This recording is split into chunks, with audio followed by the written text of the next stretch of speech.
Morning, morning, morning.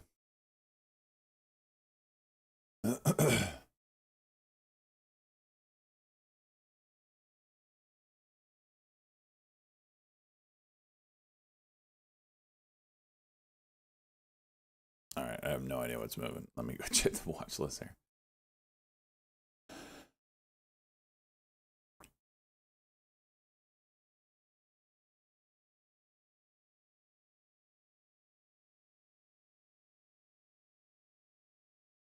Chat ever get our reward from SJ? Oh my gosh.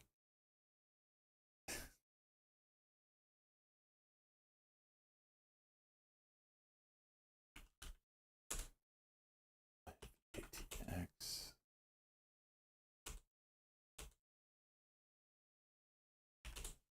Okay.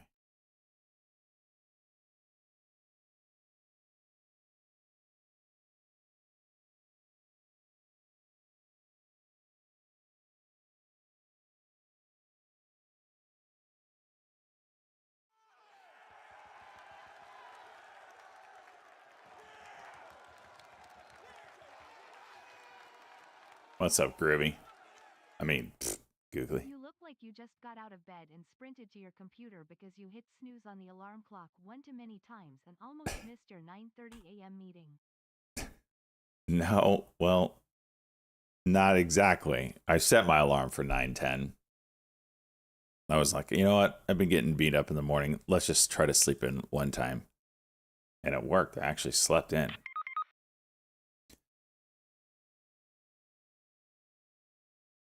So, the hell is up with this?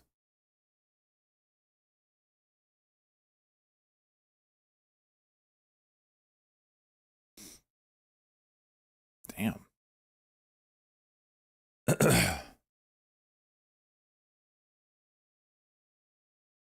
So I was like, let's give it a shot without starting the day off $1,000 red. See what happens.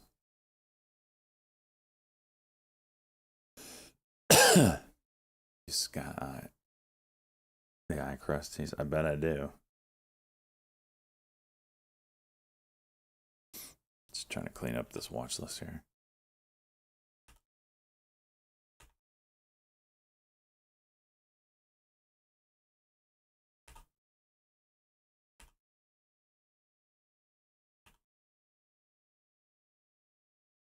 What are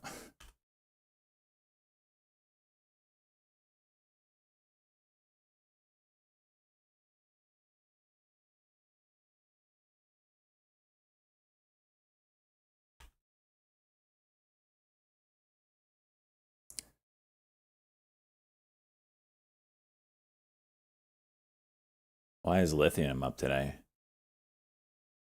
Oh. World's largest maker of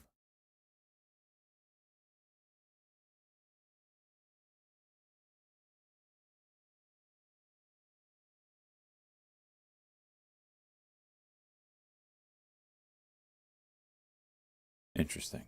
Okay. PLCE.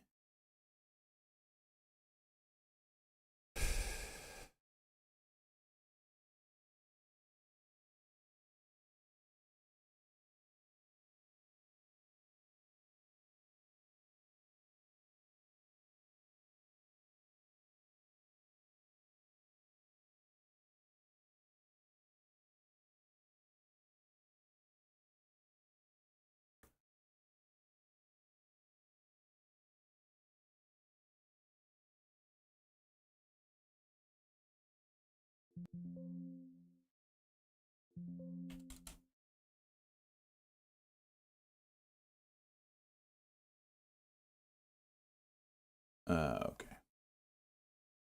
Okay. Oh, has Jay's in it? Dump it on his face.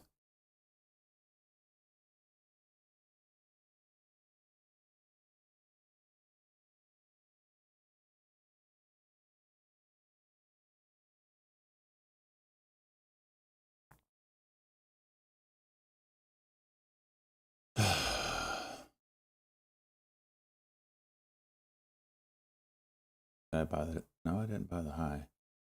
Close to it though.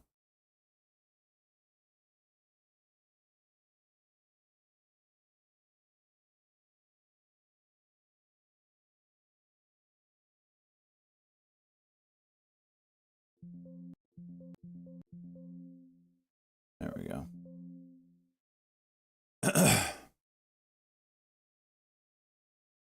Okay.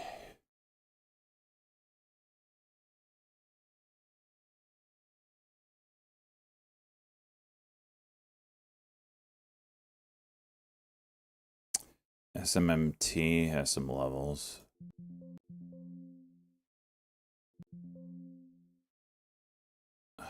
Getting close to it.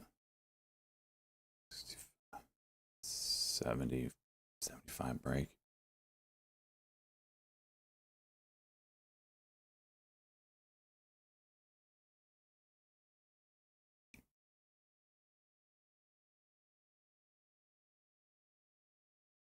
Oh, cock and cuck. Great.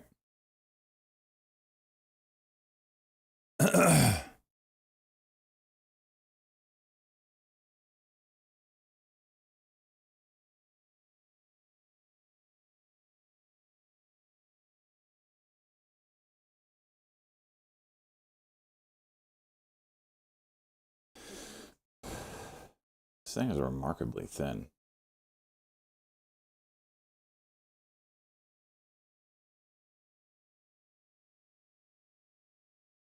Ugh.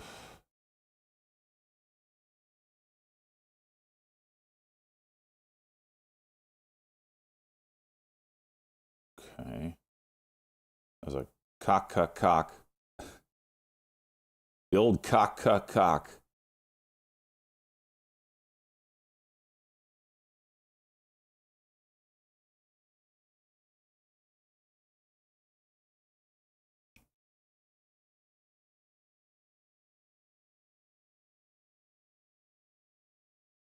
$67's gonna break.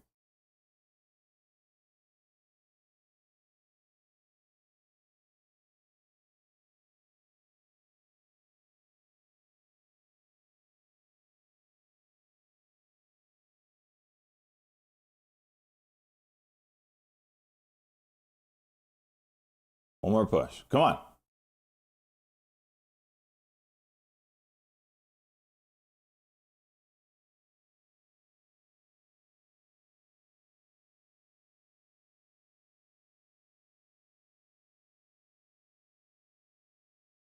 There it is. Here's 86. Green, 5. Half off. There's the break. Can we get 24?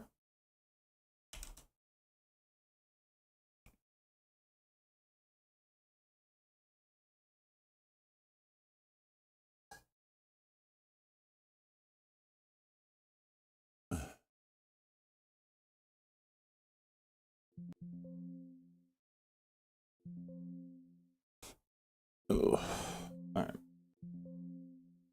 Oh, just in time. Jeez.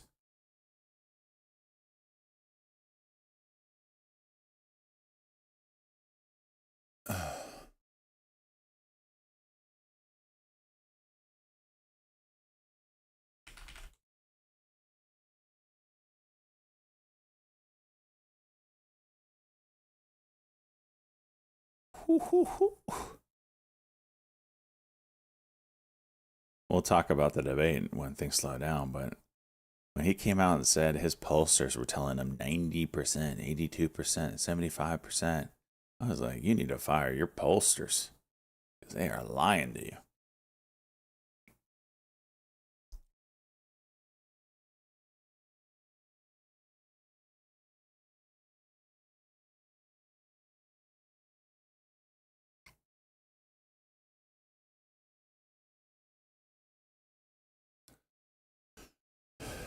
Don't eat your dog. It's funny. I immediately went to Twitter to find a video of where the hell that came from.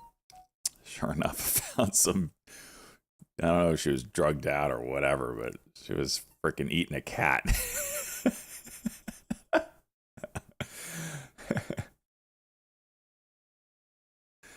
I was like, where does a person come up with this? This has to be real. It's so outlandish. It has to be real. Sure enough.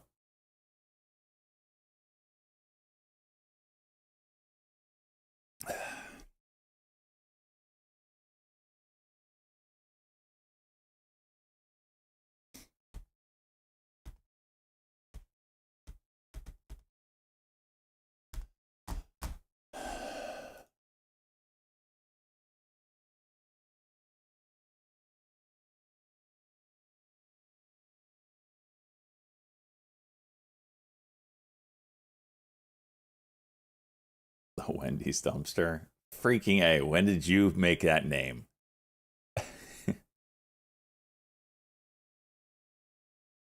That sounds much more like a truly American thing to do, like Florida man esque instead of illegal immigrant. Florida man esque? Is that a thing? Florida man? I've never heard that.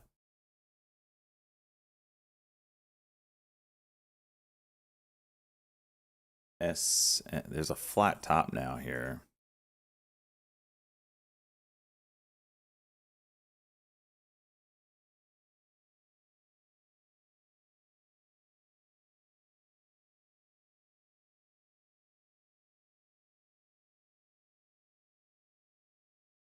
Florida man, and then your birthday? Huh? All right, flat top here on SMMT. Has a cuck right now. Chicka Bow Wow, what would my morning be without you? Oh. You like it on the side, don't you?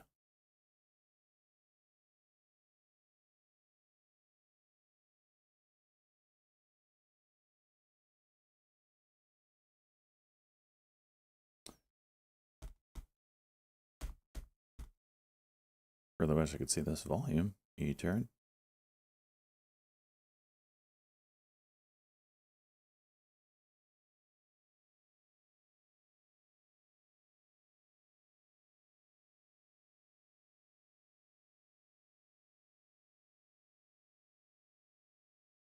Oh my gosh. Freaking give me the candlestick.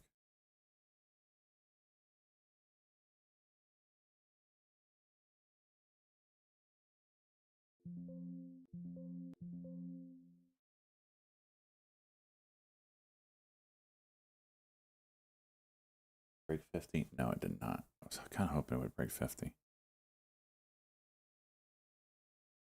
Get one more like deep flush.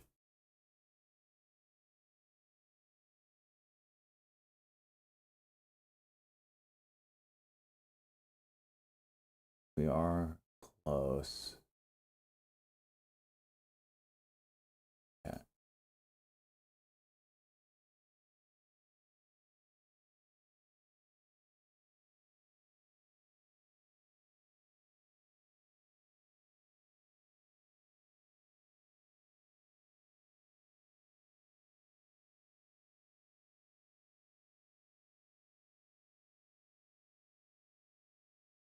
Ooh, that's a little too deep for my liking.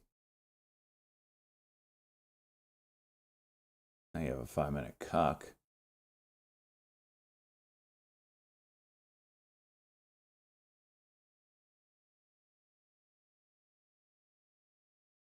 Bye.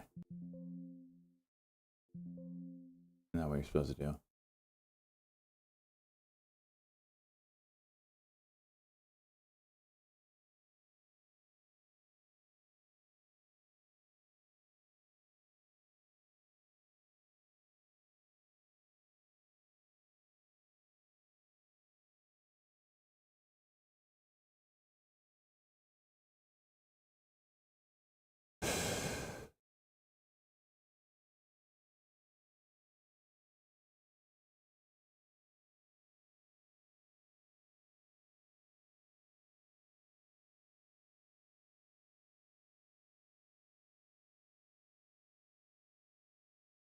Damn. I'll take it. All right. I bought the dip and it worked. I bought it. Probably should have held. Probably just going to go right back out.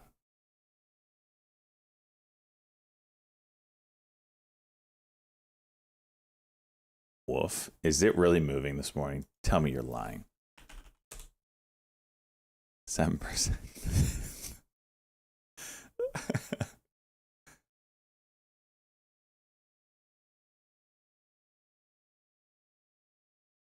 Stir-fried dog. LUNR down. Yeah, market is doing that thing it did yesterday.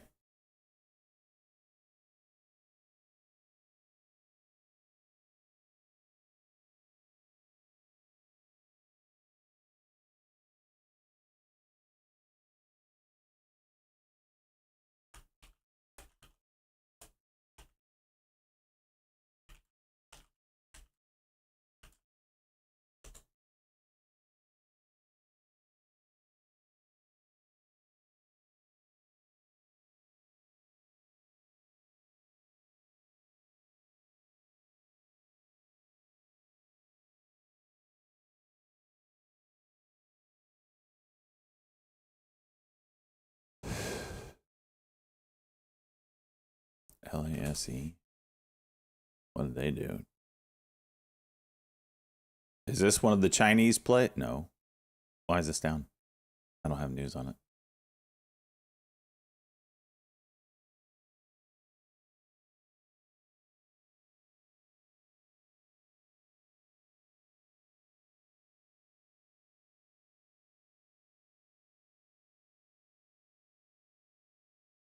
What is this, Stupor Cat?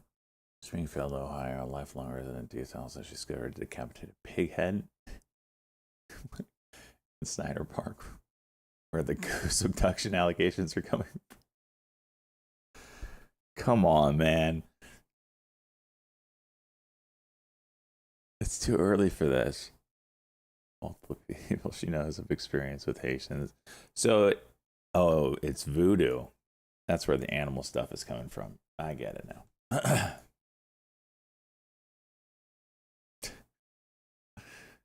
Oh, for crying out loud.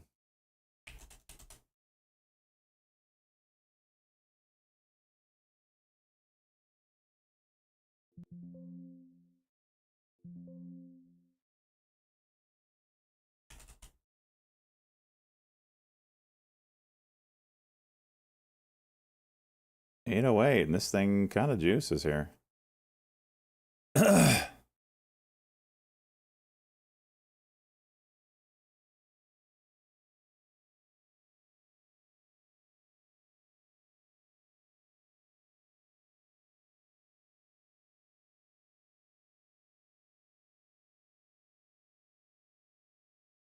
Third attempt here.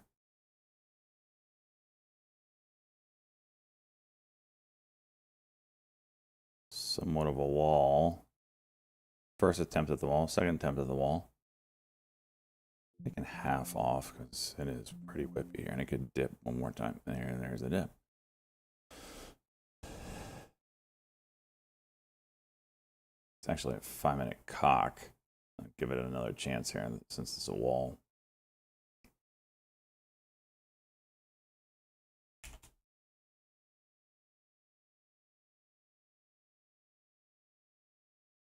It might go. It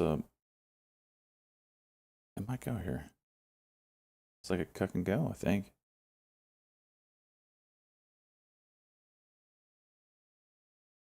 Yeah, it's actually cocked. I don't know why. It's showing it as is.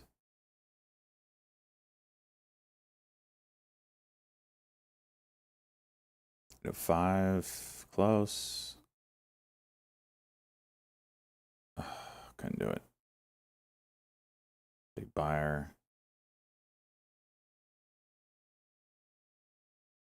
It broke, and I don't like that. I'm gonna get out. I'll get back in if 8 looks like it's gonna go. So it cracked it, but it did not break 805.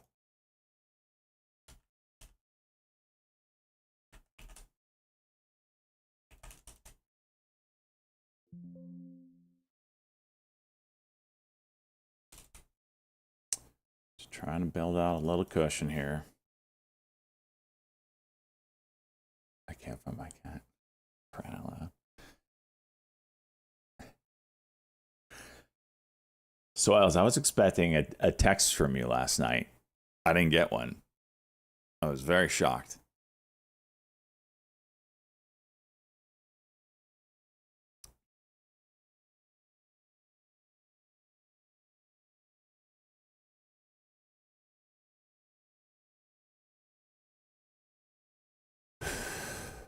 About what? I don't know. Some sarcastic remark about what we were watching.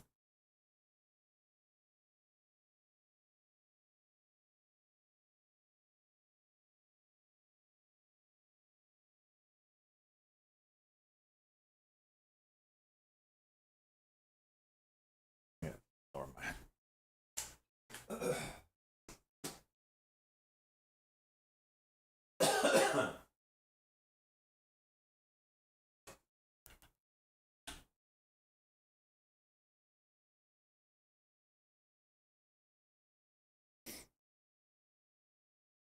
He's 80. I don't think his age had anything to do with it. I think his overconfidence had everything to do with it. I keep saying her name enunciated wrong. It's not. Is it Kamala or Kamala? I think it's Kamala, right? No, Kamala Harris, whatever. Kamala. You could tell she spent the past 40 days freaking preparing for this. Be a woman here. Preparing for this debate. And you can tell that Trump, for the past 40 days, has been doing interviews and not preparing for this debate. And it showed. He thought he was just going to come in there, wing it. He wasn't ready for her tactics. She outplayed him.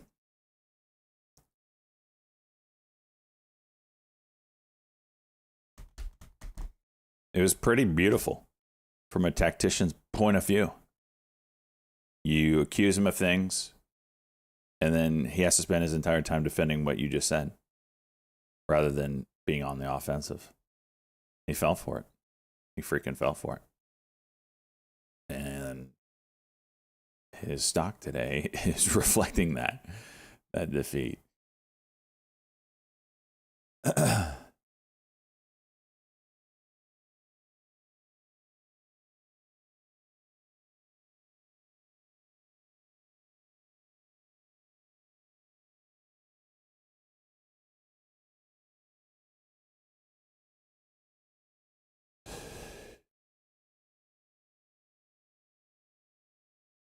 Shit, Bluetooth. I saw, what was Alex Jones posting about that?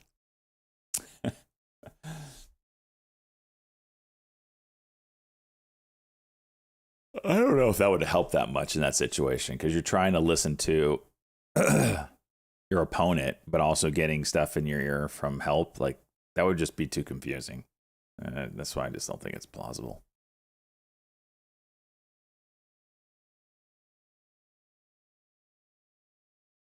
Calls for day of election. I actually think that's not a terrible play. I mean, the risk reward is there. And let me explain why, right? He got beat up in a debate. But I told my buddies last night, I'm like, Lib Media is going to say she looked presidential. She went toe-to-toe with the Donald Trump. Massive win. He looked angry. And conservative media is going to say it was 3v1. They were giving her softballs. The fact checkers were only on Trump. So I think walking away from it, no one changed their mind. Probably everybody had their mind made up of what they were going to vote. So if that's the case, then it's still a 50-50 race. And it's still a 50-50 race. Buying calls way out there. What are they even worth? I wish we had a Kamala stock. We don't, but I mean, you're at like, when was the last time it was at this price? November 2023? Gonna go lower? Probably.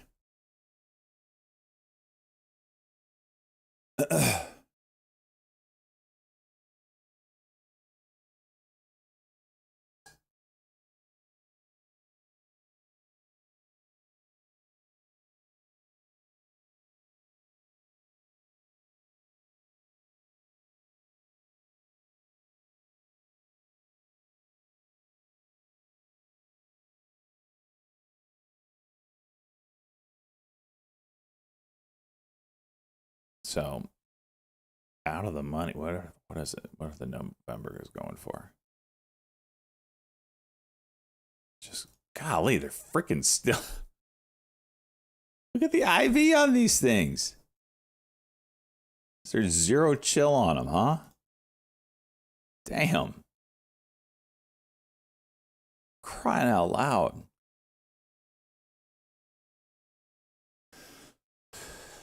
Okay, maybe they're not worth it.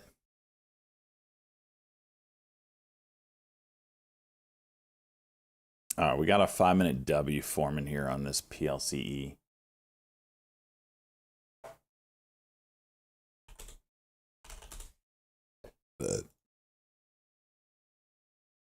QH starting to move. Oh, what the hell? What the hell did this thing do? After hours, it went to 350.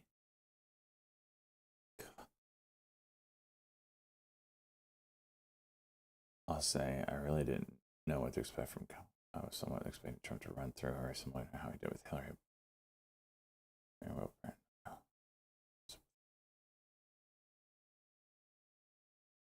Yeah, I think the bar was so low for her. No one expected it. So when she actually came out prepared and was able to, I mean, she was prepared. This is what she did for 40 days. She prepared for this moment. 100%. And it showed. Like you remember back in the day when you had to take tests and you studied for a test for like 2 weeks rather than the night before like you usually do, and you actually like were like, man, I know this shit. Wow, I know this shit. That was her last night.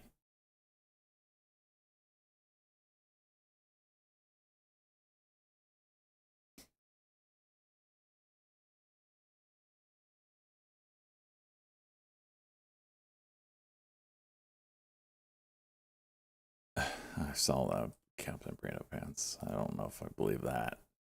I don't know if my tinfoil is that thick gauge.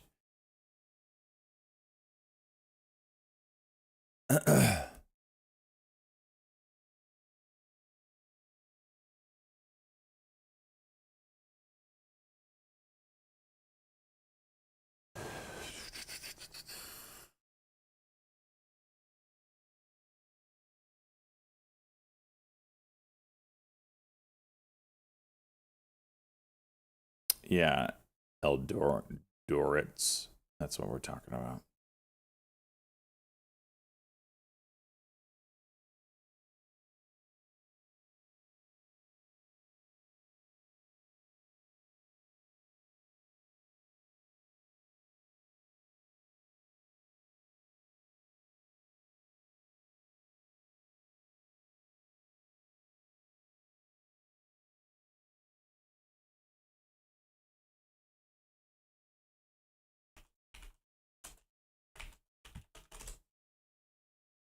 QH again.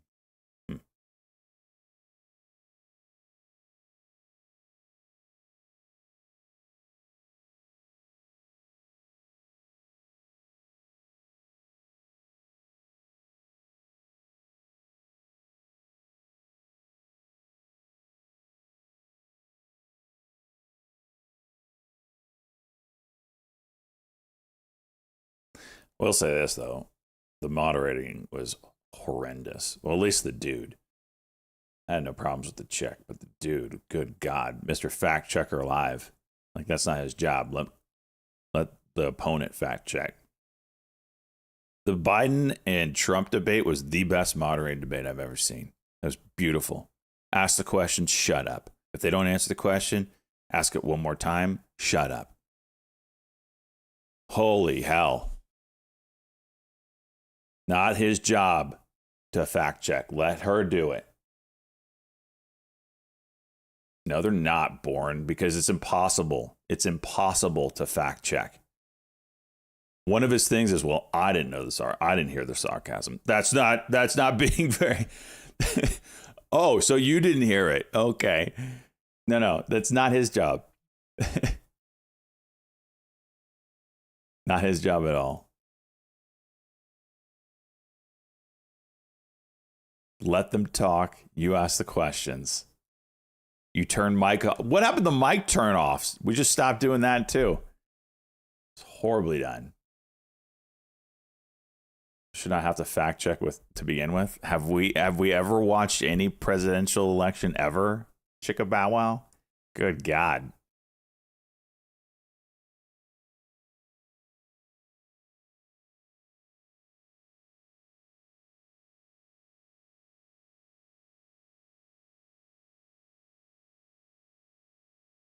And let someone lie through their teeth. So you're going to do it both ways? Because you didn't. That's the problem. You either do it perfectly, which you can't do in real time, or you don't do it. And you don't do it and let your opponent do it.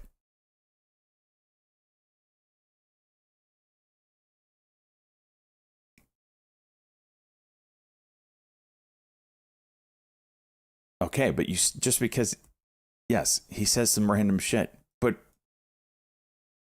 if you how can you real time fact check? I mean, sure, you're going to get some right, but you're going to get some wrong. And then it all becomes and he didn't fact check her. She said some bullshit too. That's the problem. No one would be complaining if he did it both ways, but he didn't. Not one time to Kamala. So that's the issue. Now the debate comes about fact checking rather than she wiped the floor with Trump.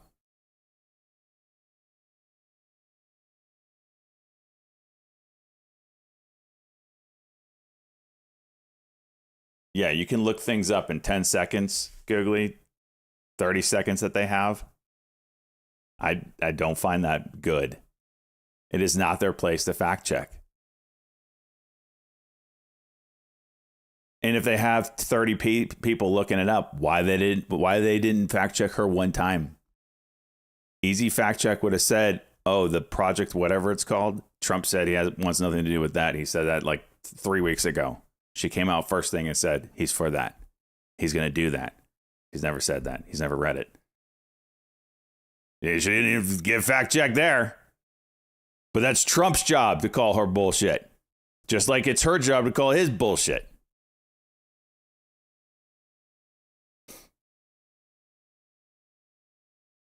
I don't even know what that project, whatever it is. What is that? They keep bringing it up.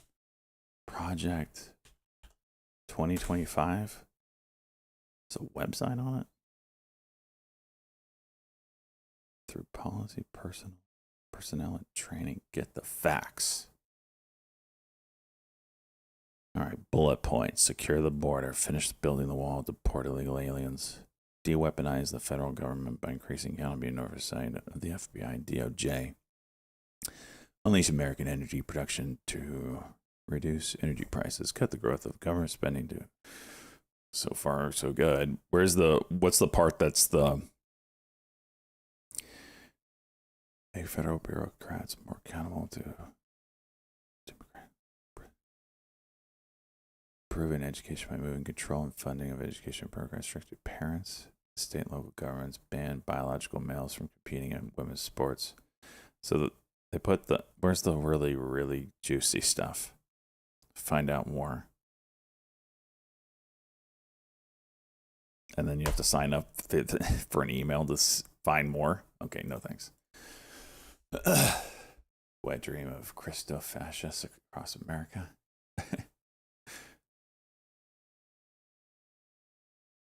I ain't signing up my email address so I can find out more about Project 2012. I'll pass on that one.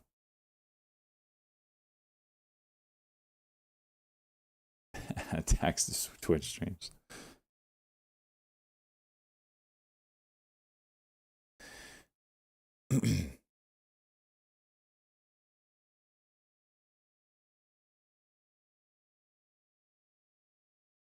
PLC breaking out of the wedge. The right wing version of WEF, Great Reset, 2030.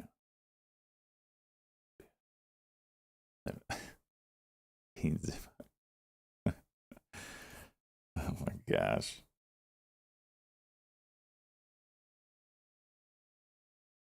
All I hope is we still have a split Congress and nothing gets done for another 4 years.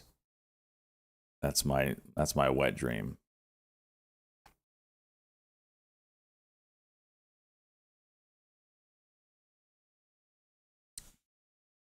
And they decide that they're not going to spend all our money. BCTX. Jeez.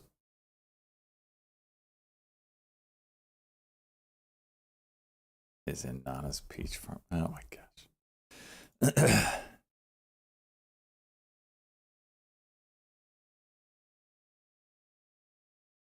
A functioning Congress. It's your first. I guess the last time they really got anything just. Whoa. Forgot I had this open order.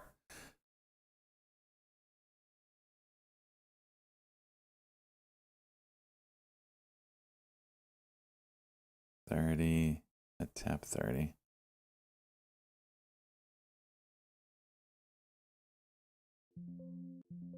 Horseshit, Phil. Wow.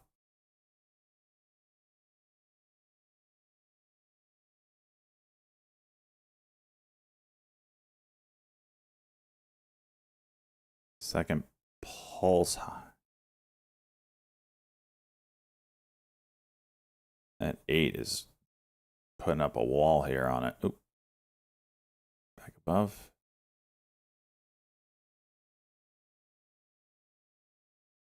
It's a fight here.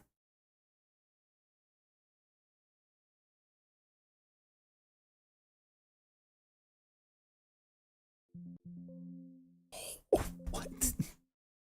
Wow, I really got dicked on that one.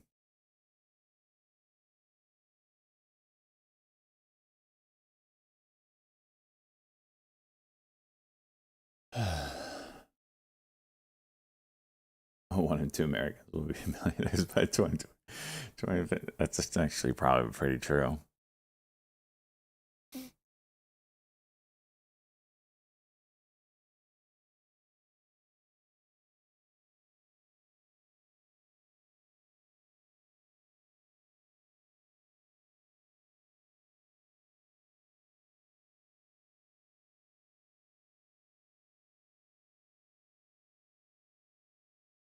Oh, I didn't even think of it. Tesla getting hurt a little this morning. I wonder if that's related to the debate.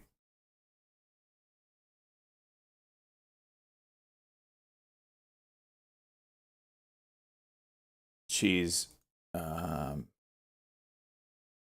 DM.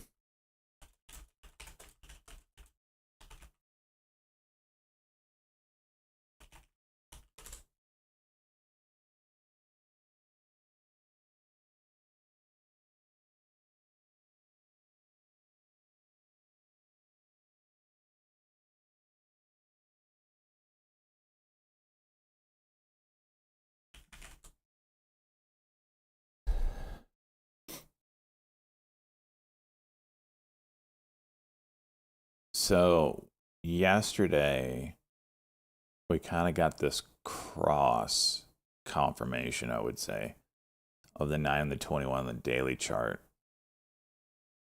That's pretty significant. And we'll go over that a little later. Because last time that happened, we got a pretty deep pullback. Time before that, pretty deep pullback. Time before that, pretty deep pullback. So it's a pretty significant event.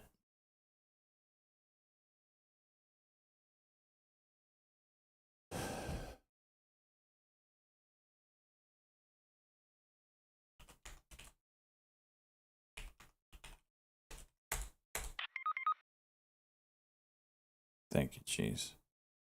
What time does this start?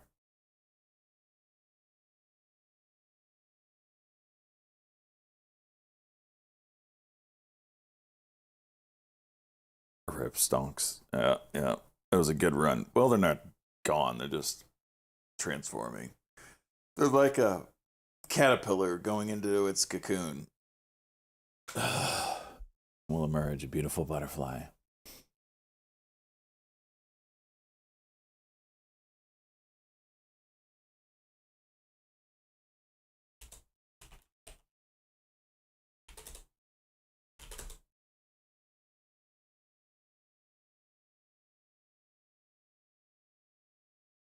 I didn't realize they weren't doing the game today. I have like 2,000 tickets. Poof. Oh, wait. No, yeah, they're not doing it. No prediction game for me.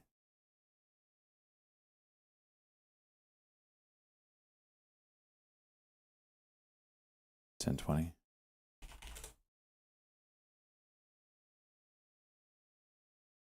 This is not going to be good here.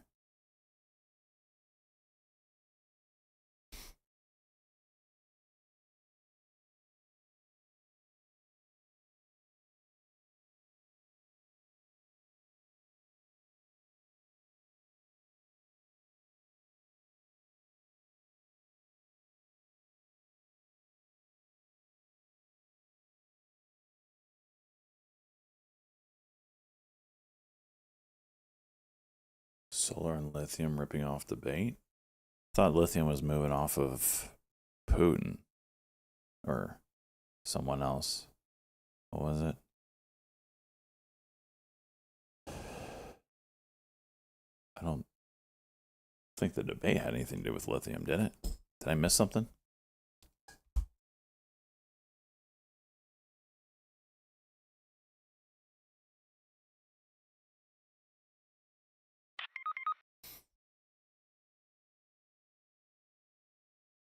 X left one day. We're going to do it again. Give me a chart, Chase, what you're looking at.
Closing remarks. I actually didn't listen to the closing remarks.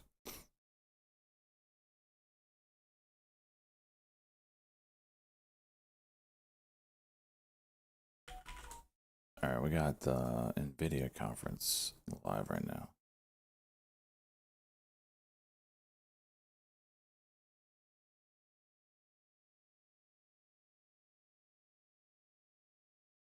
I think.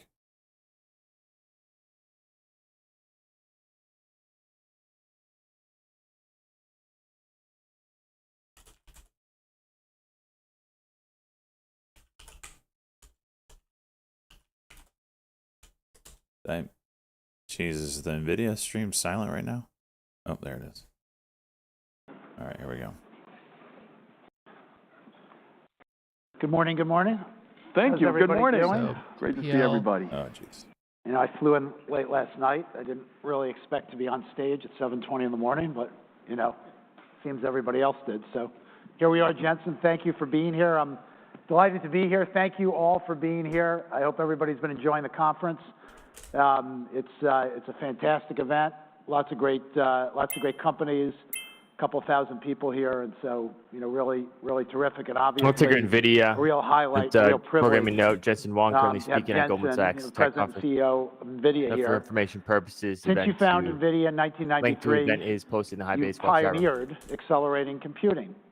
The company's invention of the GPU in 1999 sparked the growth of the PC gaming market, redefining computers and igniting the era of modern AI. Jensen holds a BSE degree from Oregon State University and an MSE degree from Stanford. And so I want to start by welcoming you, Jensen. Everybody please welcome Jensen to the stage. Thank you. Thank you. Thank you. So we're going to try to do this really casually, and I'm going to try to get you talking about some things that I know you're passionate about, but I just want to start 31 years ago, founded the company. You've transformed yourself from a gaming-centric GPU company to one that offers a broad range of hardware, software to the data center industry. And I'd just like you to start by talking a little bit about the journey. You know, when you started, what were you thinking, how's it evolved? Because it's been a pretty extraordinary journey. And then maybe, you know, you can, you know, break from that and just talk a little bit as you position forward on your key priorities and how you're looking at the world going forward. Yeah, Dave, it's great to be here. The thing that we got right, I would say, is that our vision that there would be another form of computing that could augment general purpose computing to solve problems that a general purpose instrument won't ever be good at. And that processor would start out doing something that was insanely hard for CPUs to do, and it was computer graphics. But that we would PLC expand that sometimes. over time to do other things. The first thing that we chose, of course, was image processing, which is complementary to computer graphics. We extended it to physics simulation because in the application domain that we selected, video games, you want it to be beautiful, but you also want it to be dynamic to create virtual worlds. We took step by step, and we took it into scientific computing beyond that. One of the first applications was molecular dynamic simulation. Another was seismic processing, which is basically inverse physics. Seismic processing is very similar to CT reconstruction, another form of inverse physics.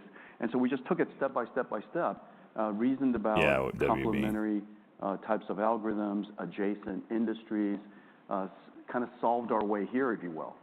But the common vision at the time was that accelerated computing would be able to solve problems that are interesting.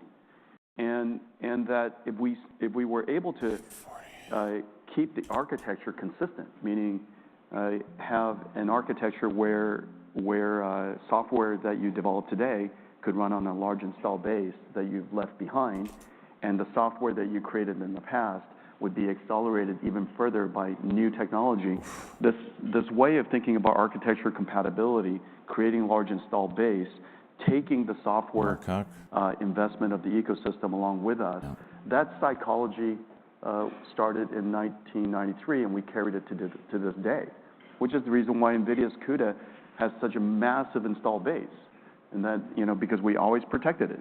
Protecting the investment of software developers has been the #1 priority of our company. NVIDIA now Oh, presenting Bailey. at the Goldman Sachs And, conference. Let's go. NVIDIA. NVIDIA shares going right now forward, getting a little bounce here. Some of the things that we solved along the 109.40 way, up about 1.25%. of course, you know, learning how to That's be NVIDIA. a founder, Got learning how to that be a back. CEO, learning how to Almost conduct a exact. business, learning how to build a company. Not You know, easy stuff. These are all, you know, new skills, and which is kind of like learning how to invent the modern computer gaming industry. You know, NVIDIA, people don't know this, but NVIDIA is the largest install base of video game architecture in the world. GeForce is some 300 million gamers in the world, still growing incredibly well, super vibrant. And so I think the every single time we had to go and enter into a new market, we had to 117. learn new algorithms, new market dynamics, create new ecosystems. And the reason why we have to do that is because, unlike a general purpose computer, if you built that processor, then everything eventually just kind of works. But we're an accelerated computer, which means the question you have to ask yourself is, what do you accelerate? there's no such thing as a universal accelerator because, Dig down on Coming this up- a little bit deeper. Just talk about the differences between general Crude, purpose a and accelerated build of computing. 900,000. If you look distillates, a at- build if of you look at software, 300,000, gasoline, um, they draw 400,000. Whatever, stonks. expected. They're out of your body of In software that about- you shutting wrote, down the website there's so a they lot can of work on the file mobile app. I/O, there's a Gotta remember, they're in setting up alpha, the data so they can structure, pivot and there's do whatever the heck they want. you know, there's a part of the software inside which has But I some don't of the really magic think it was kernels, a great you know, the choice magic to shut algorithms. down the website. And these algorithms You're gonna are lose different your depending on initial whether it's user computer base. graphics or image processing or whatever it happens to be. It But could be they did it fluids, because could they be only have a certain amount of particles, it could devs. be, inverse They physics, can't as do I both mentioned. It could efficiently, be so. image domain type stuff, and so all these different algorithms are different. Not my company. And if you created a processor that is somehow Yeah, Mike, we'll really see. really good at those algorithms, and Well, you no, I should've complement hold my calls, the CPU damn. where the CPU does, you know, whatever it's good at, then theoretically you Whatever could it's good take at. an application and speed it up tremendously. And the reason for that is because usually some 5-10% of the Dip and code repair. represents 99.999% of the runtime.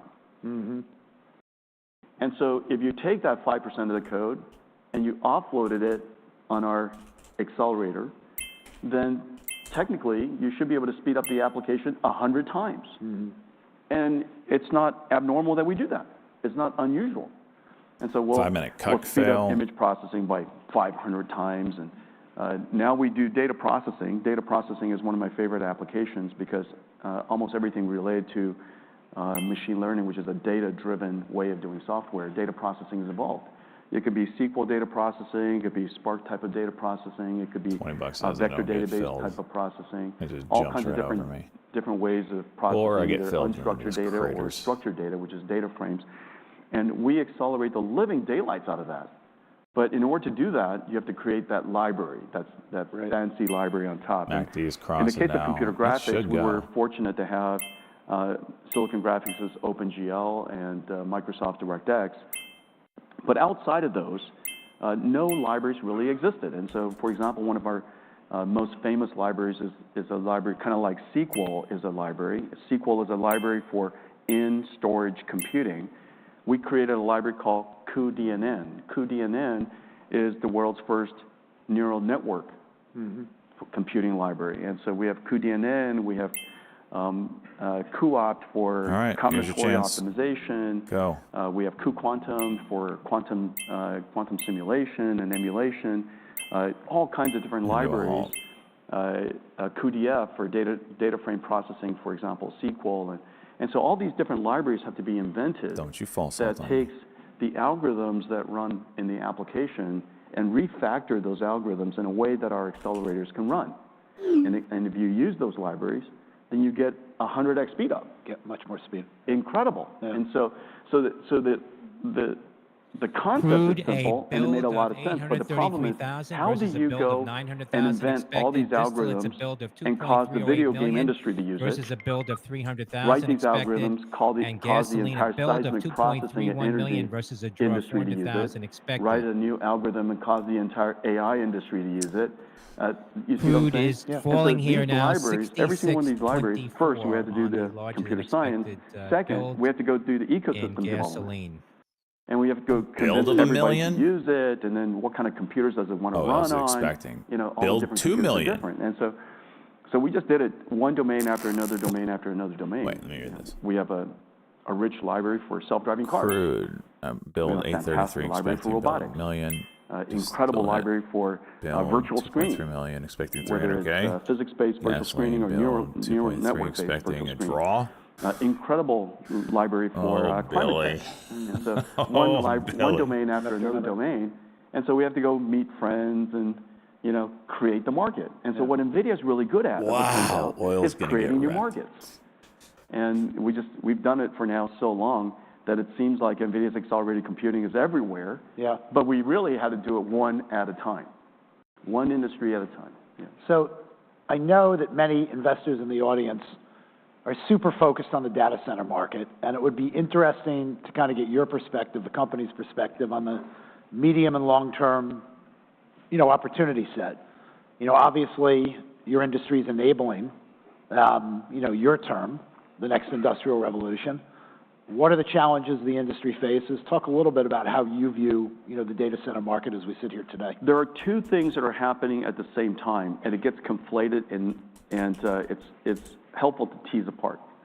So the first thing, let's start with a condition where there's no AI at all. Well, in the world where there's no AI at all, general purpose computing has run out of steam. Flat right now? That's stupid. And so we know that Dennard scaling, for all the people in the room that enjoy semiconductor physics, NVIDIA shares Dennard right now pulled scaling back. and I have 111.93 Mead now Conway's pulling shrinking back, of transistors, 108.86, scaling of so transistors, about and Dennard $3 scaling from the highs. of a, you know, ISO November power Victor Delta Alpha. increased FBLG. performance, or ISO cost increasing performance, those days are over. Is it And halted so up? we're not going to Oh. see Was this the one you were calling CPUs, yesterday, general too? purpose computers, that are going to be twice as fast All right, we every got a year. resumption on ever again. 3452. We'll be lucky minutes. if we see it twice as fast every 10 years. Now, Moore's Law, remember back in the old days, Moore's Law was 10 times every 5 years, 100 times every 10 years. And so all we have to do is just wait for the CPUs to get faster. And as the world's data centers continue to process more information, CPUs got twice as fast every single year. And so we didn't see computation inflation. But now that's ended, we're seeing computation inflation. And so the thing that we have to do is we have to accelerate everything we can. You know, if you're doing SQL processing, accelerate that. If you're doing any kind of data processing at all, accelerate that. If you're creating an internet company and you have a recommender system, absolutely accelerate it, and they're now fully accelerated. This a few years ago was all running on CPUs, 1 minute but now the world's on largest C data and processing EY. engine, which is a recommender system, is all accelerated now.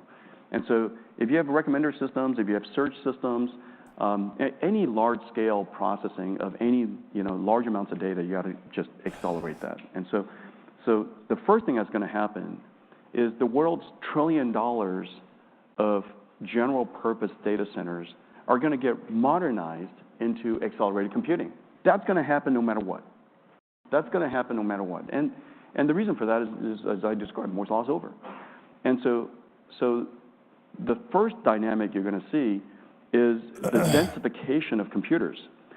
You know, these giant data centers are super inefficient because it's filled with air, and air is a lousy conductor of electricity. And so what we want to do is take that few, you know, call it 50, 100, Right. 200 megawatt data center, which is sprawling, and you 10 densify seconds. it into a really, really small data center. And so if you look at one of our server racks, you know, NVIDIA server racks look expensive, and it could be a couple of $1 million per rack, but it replaces thousands of nodes.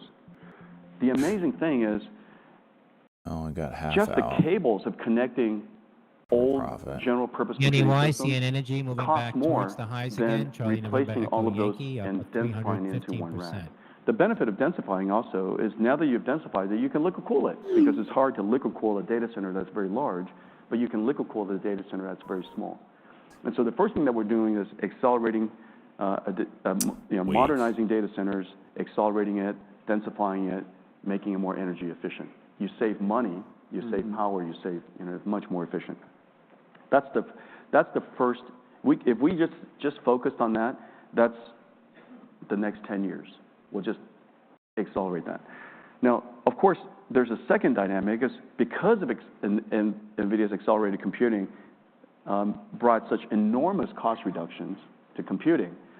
It's like in the last 10 years, instead of Moore's Law being 100x, we scaled computing by 1,000,000x in the last 10 years. And so the question is, what would you do different if your plane traveled 1,000,000 times faster? What would you do different if? And so all of a sudden, people said, hey, listen, why don't we just use computers to write software? Instead of us trying to figure out what the features are, instead of us trying to figure out what the algorithms are, we'll just give the data, all the predictive data to the computer and let it figure out what the algorithm is. Machine learning, generative AI. And so we did it in such large scale on so many different data domains Microsoft that CEO now Nadella to discuss computers next phase of understand not Copilot just on September 16th. how to process the data, but the meaning of the data. And because it understands multiple modalities at the same time, it can translate data.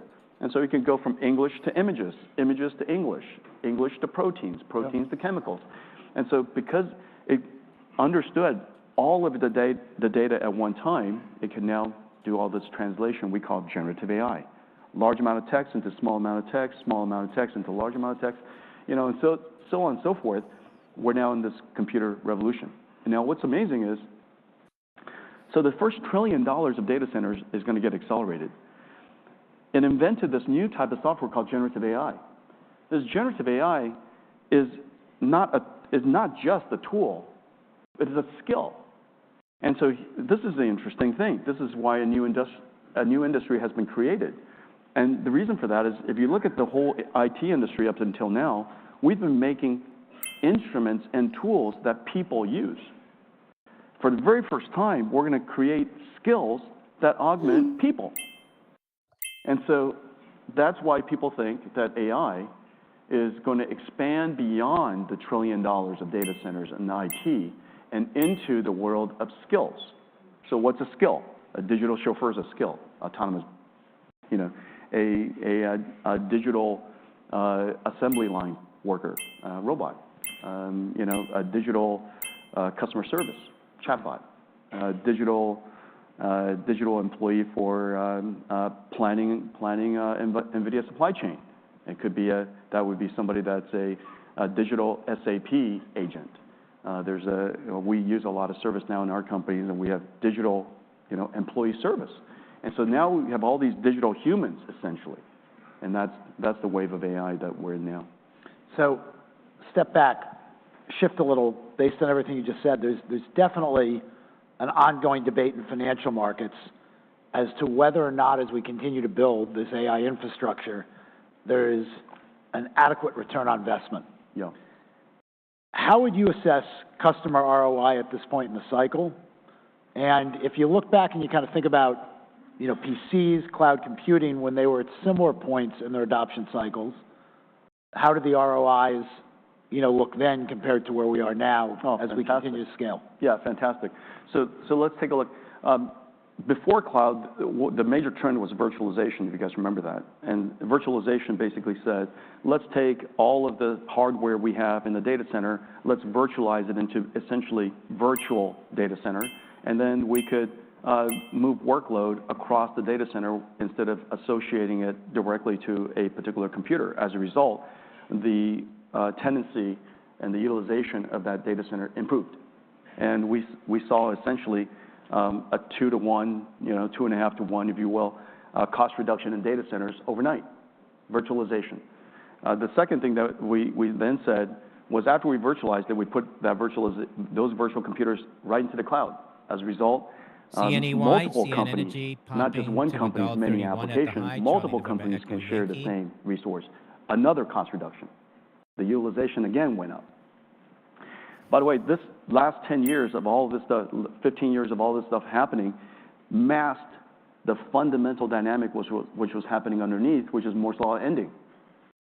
We found a 2x, another 2x in cost reduction, and it hid the end of the transistor scaling. It hid the transistor, the CPU scaling. And then all of a sudden, we already got the utilization cost reductions out of both of these things. We're now out. Mm-hmm. And that's the reason why we see data center and computing inflation happening right now. And so the first thing that's happening is accelerated computing. And so it's not uncommon for you to take your data processing work, and there's this thing called Spark. Anyone who uses Spark is probably the most used data processing engine in the world today.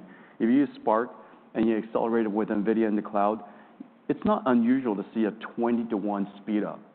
And so you're going to save 10, and you pay, of course, you get the NVIDIA GPU augments the CPU, so the computing cost goes up a little bit. Maybe it doubles, but you reduce the computing time by about 20 times. And so you get a 10x savings.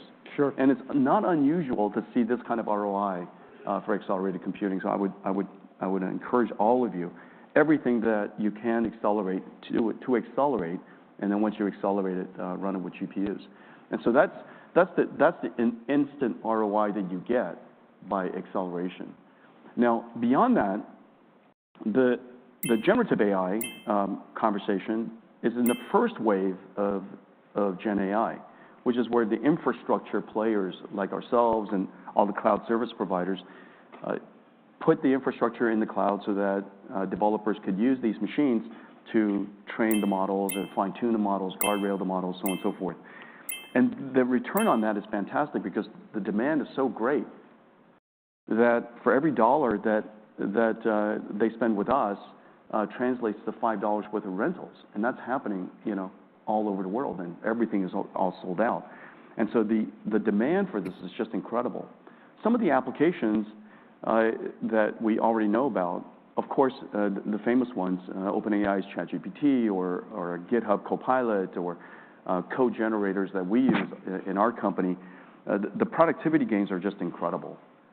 There's not one software engineer in our company today who don't use code generators, either the ones that we build ourselves for CUDA or USD, which is another language that we use in the company, or Verilog, or C and C++ and code generation.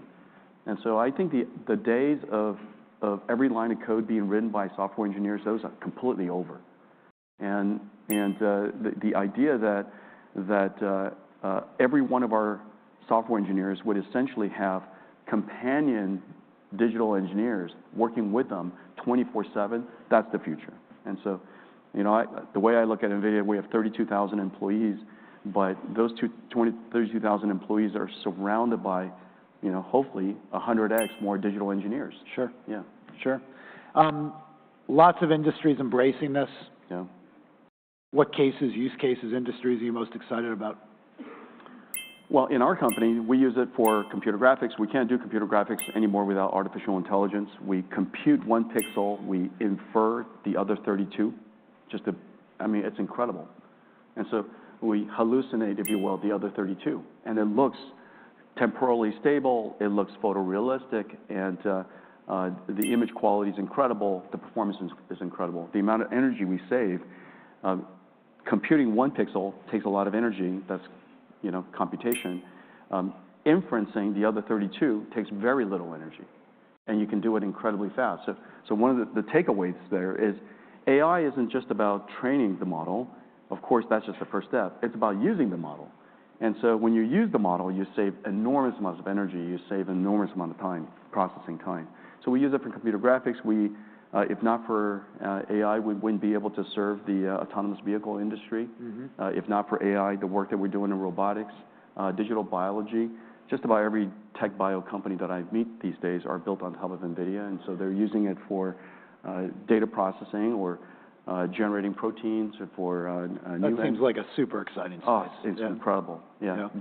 Small molecule generation, virtual screening. Just that whole space is going to get reinvented for the very first time with computer-aided drug discovery because of artificial intelligence. Mm-hmm. And so incredible work being done there. Yeah. Talk about competition. Talk about your competitive moat. There's certainly group public and private companies looking to disrupt your leadership position. How do you think about your competitive moat? Well, first of all, I think I would say several things that are very different about us. The first thing is to remember that AI is not about a chip. AI is about an infrastructure. Today's computing is not build a chip and people come buy your chips, put it into a computer. That's really kind of 1990s. The way that computers are built today, if you look at our new Blackwell system, we designed 7 different types of chips to create the system. Blackwell is one of them.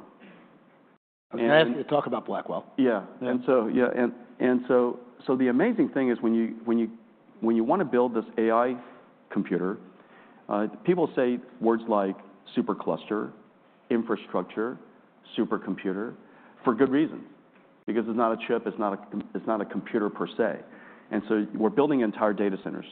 By building the entire data center, if you just ever look at one of these superclusters, imagine the software that has to go into it to run it. There is no Microsoft Windows for it. Those days are over. So all the software that's inside that computer is completely bespoke. Somebody has to go write that. So the person who designs the chip and the company that designs that supercomputer, that supercluster, and all the software that goes into it, it makes sense that it's the same company because it'll be more optimized, it'll be more performant, more energy efficient, more cost effective.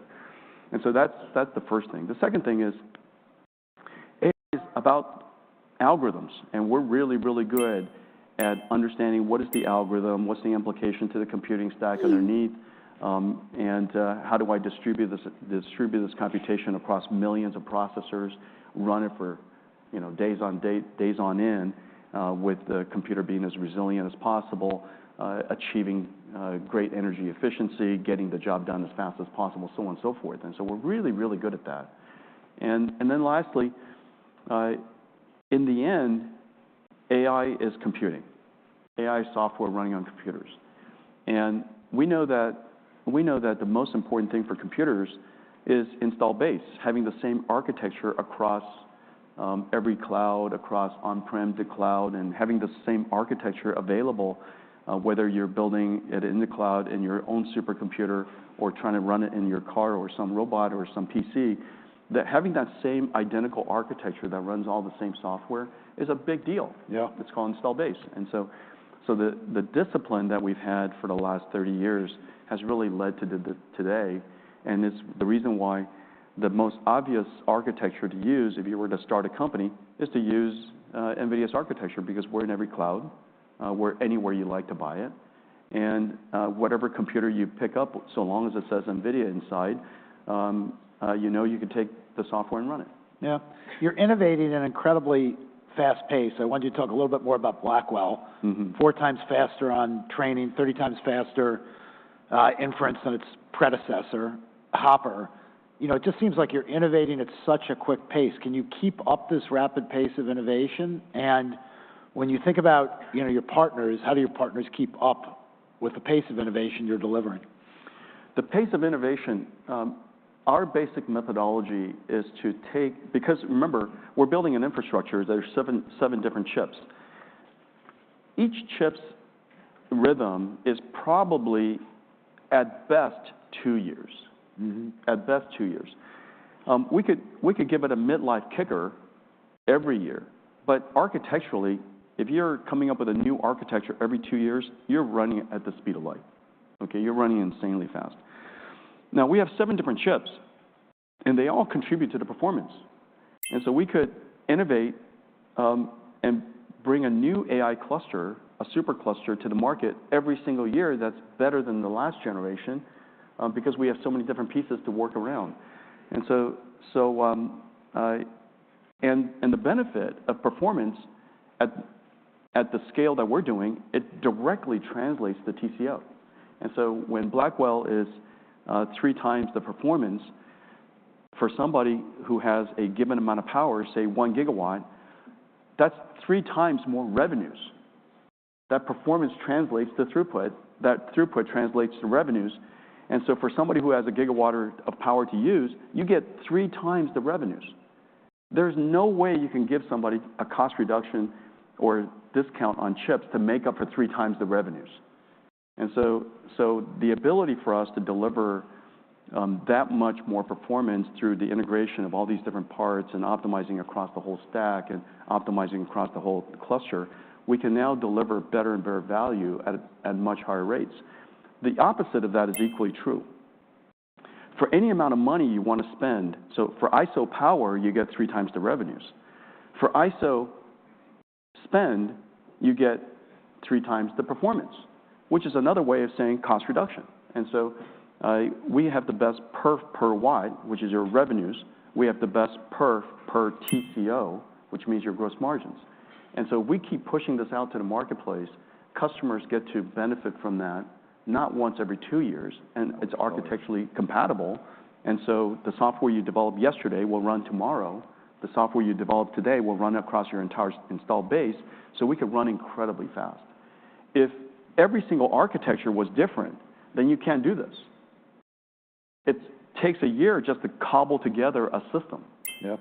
Because we built everything together, the day we ship it to you, and it's pretty famous, somebody tweeted out that in 19 days after we shipped the systems to them, they had a supercluster up and running. 19 days.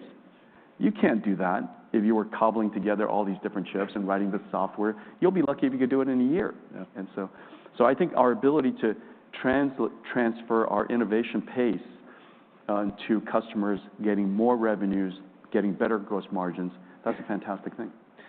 The majority of your supply chain partners operate out of Asia, particularly Taiwan. Yeah. Given what's going on geopolitically, how are you thinking about that as you look forward?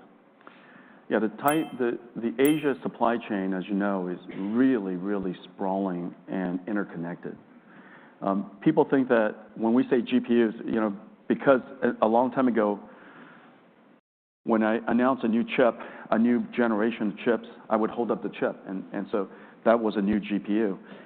NVIDIA's new GPUs are 35,000 parts, weighs 80 pounds, you know, consumes 10,000 amps. When you rack it up, it weighs 3,000 pounds. You know, and so these GPUs are so complex. It's built like electric car. You know, components like an electric car. And so the ecosystem is really diverse and really interconnected in Asia. We try to design diversity and redundancy into every aspect wherever we can. And then the last part of it is to have enough intellectual property in our company. In the event that we have to shift from one fab to another, we have the ability to do it. Maybe the process technology is not as great. Maybe you know, we won't be able to get the same level of EXAS Exact Sciences performance share or is cost, spiking to the high but of we will be able to 6142 provide the X-ray, supply. And Echo X-ray Alpha so I think Sandy, EXAS. in the event anything were to Exact happen, Sciences. we should be able to pick up and fab it somewhere else. Company We, speaking you know, we're at the fabbing Baird at a TSMC conference because right it's now. the world's best. And it's the world's best not by, you know, a small margin. It's the world's best by just incredible margin. And so not only just the long history of working with them, the great chemistry, their agility, the fact that they could scale. You know, remember NVIDIA last year's revenue had a major hockey stick. That major hockey stick wouldn't have been possible if not for the supply chain responding. Yeah. And so the agility of that supply chain, including TSMC, is incredible. And in just less than a year, we've scaled up CoWoS capacity tremendously. And we're going to have to scale it up even more next year and scale up even more the year after that. But nonetheless, the agility and their capability to respond to our needs is just incredible. And so we use them because they're great. But if necessary, of course, we can always bring up others. Yeah. Company's incredibly well positioned. A lot of great stuff we've talked about. What do you worry about?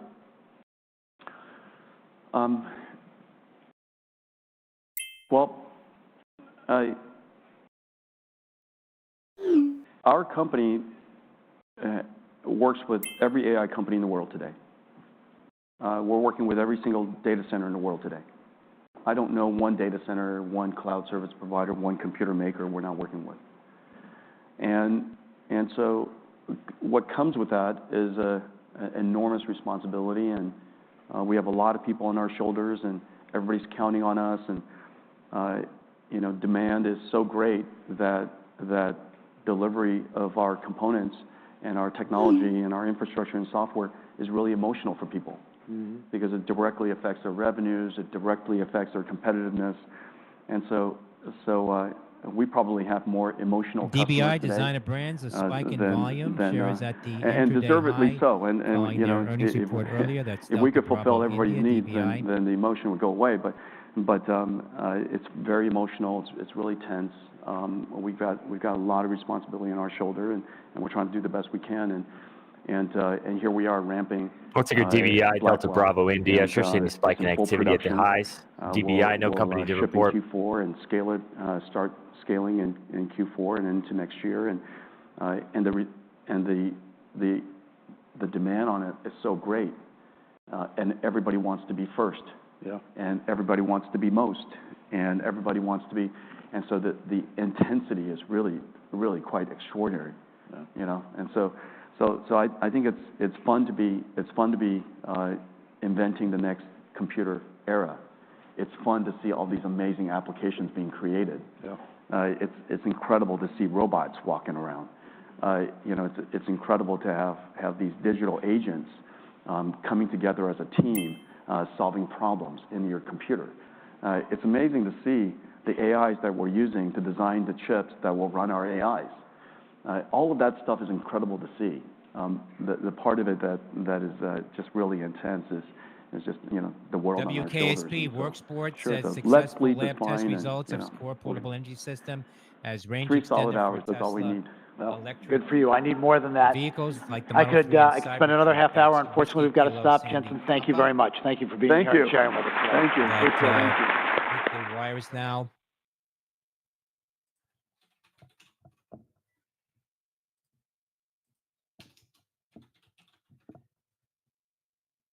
Benzinger reported earlier this morning.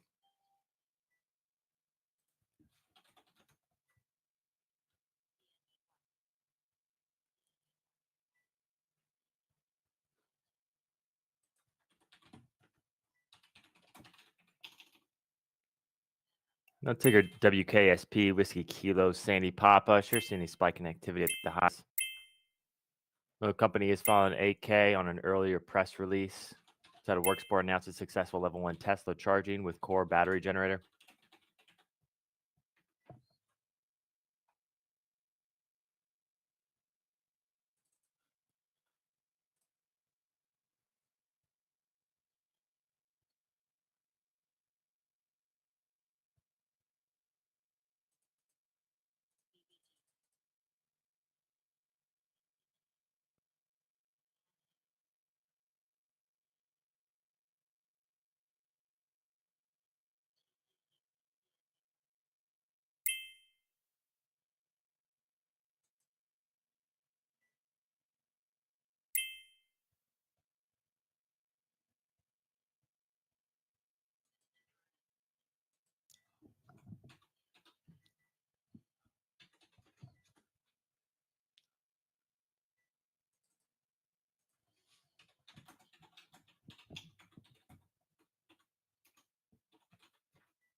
Is it over?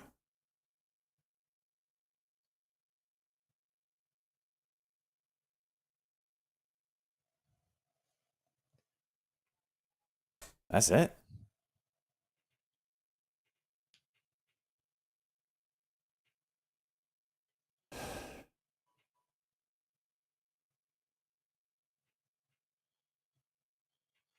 Wow.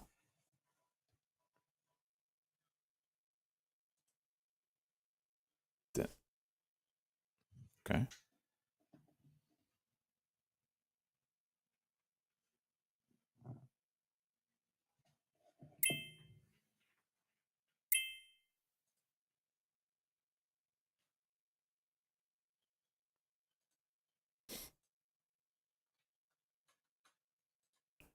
All right. Let's watch.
watch that Kim Carson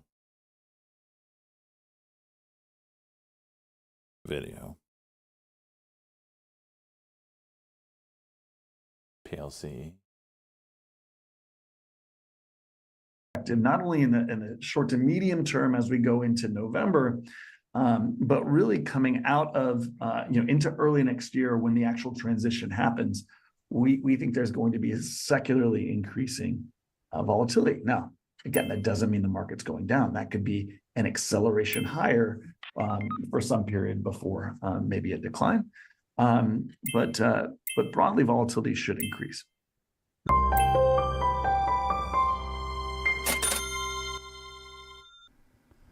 Welcome to Thoughtful Money.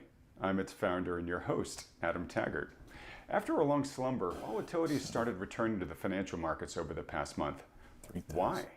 And is this just a brief episode, or is this the start of a more turbulent era for investors? For answers, we welcome back to the program Jim Carson, founder, CIO, and managing principal of Kai Volatility Advisors. Jim's also known as Jim Croissant on X Twitter. Hey, Jim, thanks so much for joining us today. Great to be here.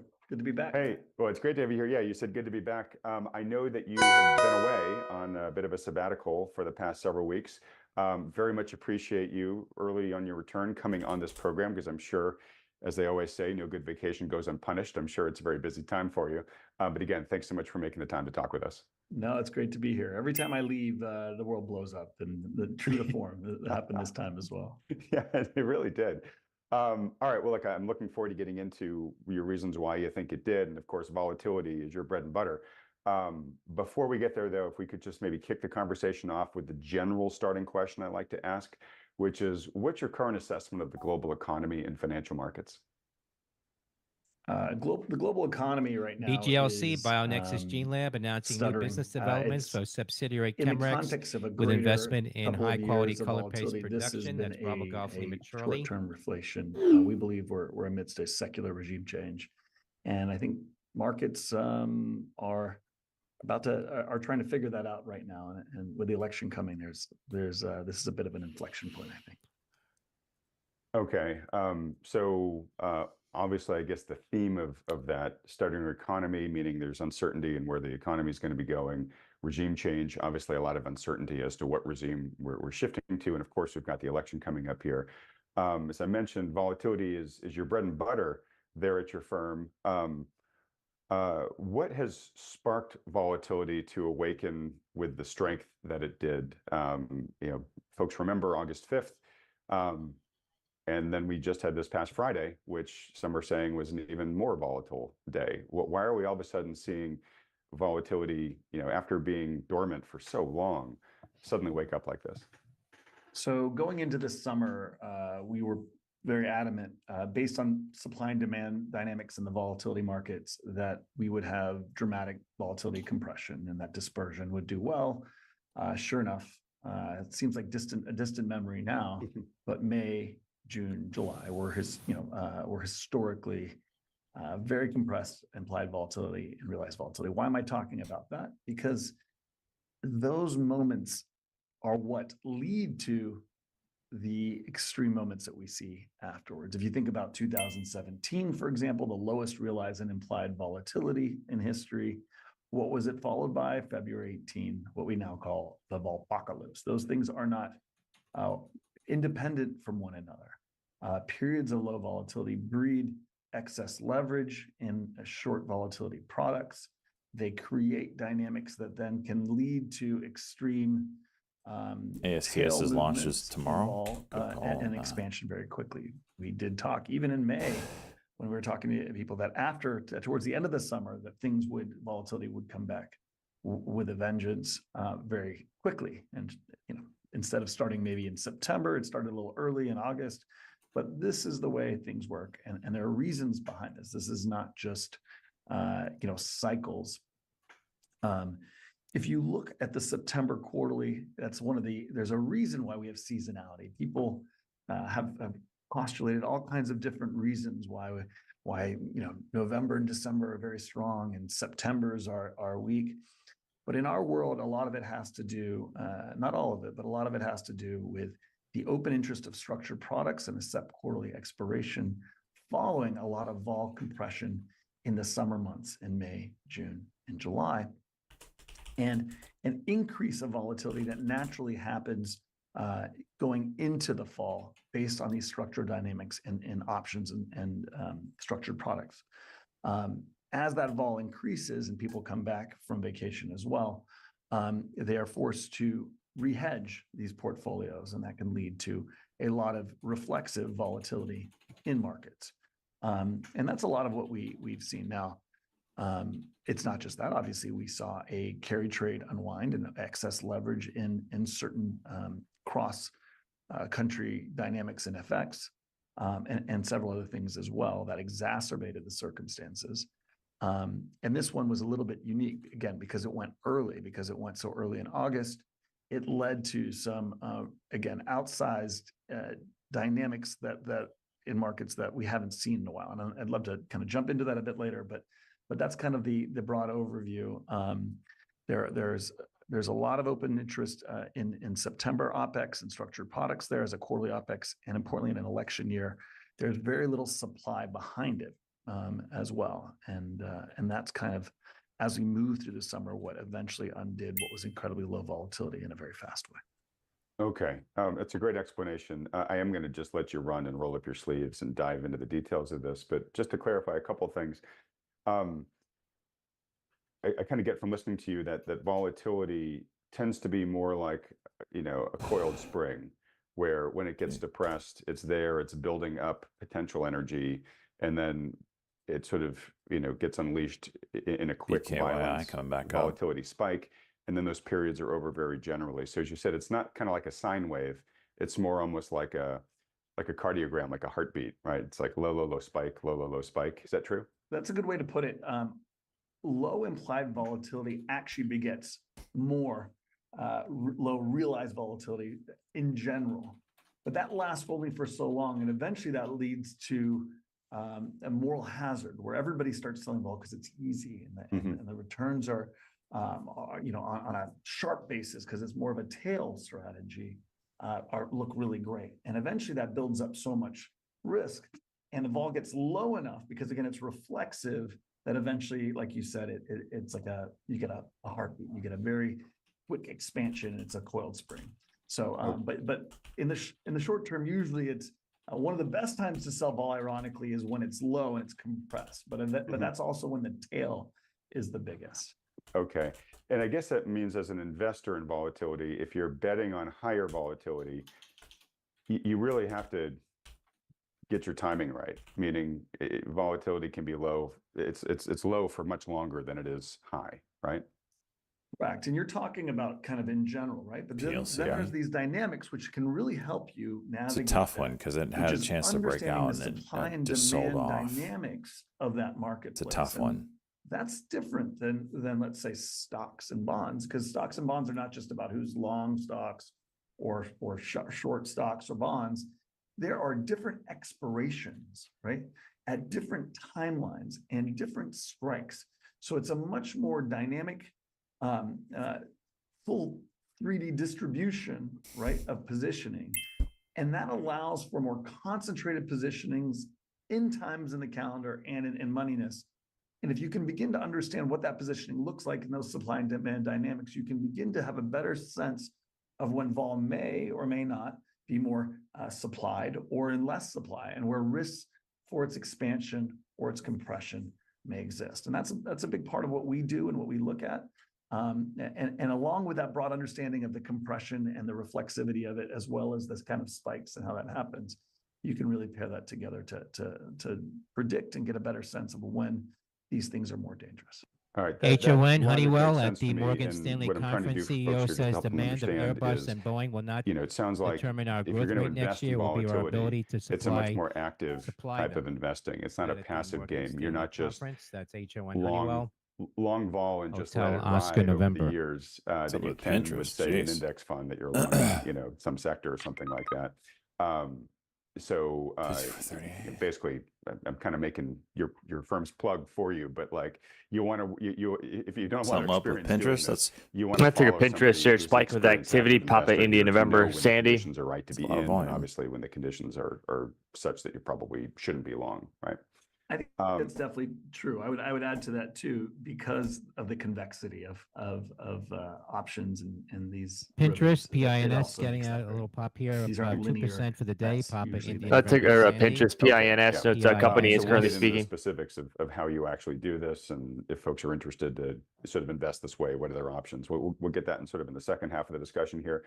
The other thing I just wanted to clarify, because I found it really interesting, is you say, you know, there are reasons why we have Pins is some of the presenting today at seasonality the in the Goldman markets, Sachs and the reason why conference. September tends to be That is Papa one India of the November, worst Sandy. months for the market on average is because it is coming off of a period of low volatility in the summer, and so therefore that's where we get sort of the heartbeat spike, right?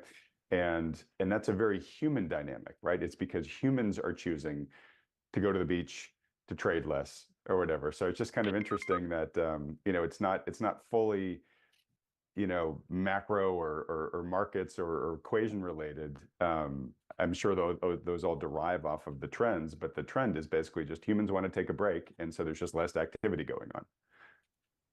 Yeah, that's definitely part of it. Part of it, though, is also the timing of why LAF. September, not let's say August. Or I'm gonna do it just October, is because you told of me not other to. structural Oh, dynamics what that is we're this? talking about. Jeez, I don't. What Like is this, LAF? Quarterly Damn. expirations, which are mechanical, right? So Yeah. there's Actually, a I don't remember what combination of LAF those means, things. but I know it's not The other ticker. part I would add is there are other dynamics that are also less human. There's their calendar effects Jeez. on holidays. There's a ton You of holidays in November, Failed to December. shut up, Jem, for a second. Jeez, moment. I don't know how long is it? Okay, got it now. My short-term memory is ass. I don't know how I ticker I can. SMCI, Sandy Michael Charlie India, Maybe you share forget scene, that I've said it over and continued over heavier again. You need to check activity, new yourself. highs, SMCI. But my short-term memory is garbage. On purpose, I've trained my body and mind to forget significant moments in my life on purpose, day after day. So when I have a red day, I don't remember a few days later. I just don't. I couldn't tell you how much money I made last week, or lost for that matter. Nor can I remember all these acronyms and everything. I'm dead inside. I forget everything. I live in my mom's basement. What more do you want? Etc., which is really not for some specific reason. It's just, you know, that's Thanksgiving and Christmas and all these things fall Yep. and New Year's fall in that period. And so these structural effects also evolve generally when it's not an election year in that back half of the year, which then also drives some of these dynamics earlier as well. So yes, some of it's human, some of it's just simply the way, you know, things are in terms of idiosyncratic things that S&P happen in the futures calendar continue to and move supply off and demand lows structured now. products. Well, again, and down maybe I'm making your 65. firm's See that you're on these- case for God. it Dow again futures here, down but you know, it is a 579, Nasdaq down multifactorial You can't soup. go every And day. again, it's not all the same types of things going into the soup. It's all different types of ingredients, some macro, some market, Shut up, gaming. some calendar, some human, right? So basically, again, if you don't feel like you have a grasp on all the ingredients that are in the soup, you know, maybe work with somebody who's got a better understanding of all that. All right. So anyways, long story short, volatility seems to be here for the moment.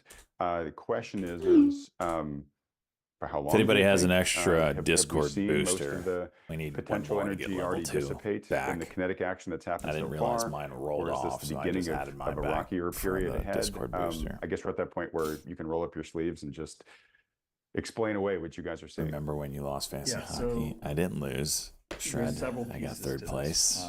Second place You would winner. expect volatility to increase out of the summer and third broadly place winner. re-expand and loosen up because there's Is it free? because No. pricing If is now you higher and it's not as easy to have the hedge. Discord You'd expect more subscription, you broad get to boost a volatility, server. as we go into the fall. That doesn't mean the market needs to crash or even decline in What this is period. this? You can have increasing volatility with an upward trending market. One great historical example is I forget everything. 97, 98, 99, all the way to 2000, 3.5 years, we saw massive increasing volatility into the end of a rally. So just because we're increasing in volatility does not mean this market needs to decline. People usually equate the two things. Right. That's not necessarily the case. What is likely to happen is, I actually need one more we're likely freaking to see monitor. longer-term volatility Can't believe I'm continue saying to that. trend So I'm just small. higher, we believe. Now, that doesn't mean every week it's going to increase or every month it's going to increase. We're talking about broad trend. We are going into an election that has very, very, poor vol supply dynamics. There's a lot of hedging has happened there, and that means dealers and market makers are short that volatility, and it's quite high. There's a lot of uncertainty at that period. The effects for next year, depending on who wins, could be dramatically different in some ways. So those things should continue to underpin volatility. On top of that, the election's important because there are a lot of players who are not playing right now. When I say players, I mean geopolitically. What are nations looking to do? How are they going to react? They're waiting to see companies are not making certain bets or are willing to go in a certain direction with certain products to make partnerships because they don't know what's happening. So what happens as soon as that election ends, we know the result is an unleashing of different movements by different parties globally in different ways, right? Both corporations, governments, et cetera. That's naturally volatility increasing, right? We're going to see big moves, big changes happening after that. So I think from a structural perspective, not only in the short to medium term as we go into November, but really coming out of into early next year when the actual transition happens, we think there's going to be a secularly increasing volatility. Now, again, that doesn't mean the market's going down. That could be an acceleration higher for some period before maybe a decline. But broadly, volatility should increase. Now, that said, in the middle of that, between the election and before next year, there are some very important structural dynamics that people need to understand. End of the year is one of the most powerful seasonal periods. And again, those dynamics are structural. And I just want to reiterate, I've talked about this about once a year.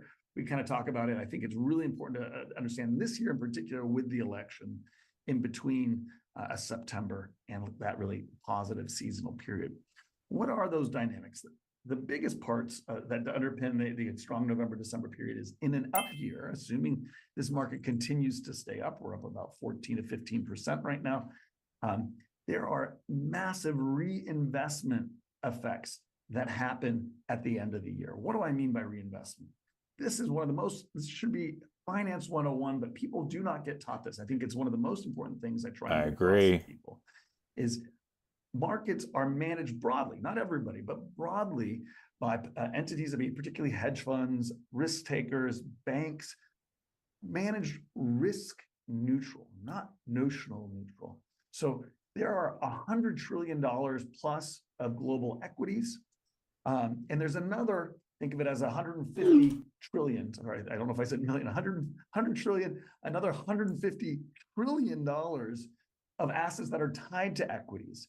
So when the market goes up 10%, you get a $250 trillion market that then goes up by $25 trillion.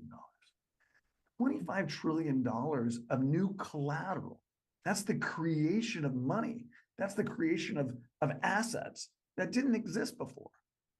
Now, to your average person, they think, oh, well, the money just went up in value, so everybody just has more money. There's not more money to go to work. You just own more of those things. But that's not how it works because there is a releveraging effect. Most bets are a function of leverage.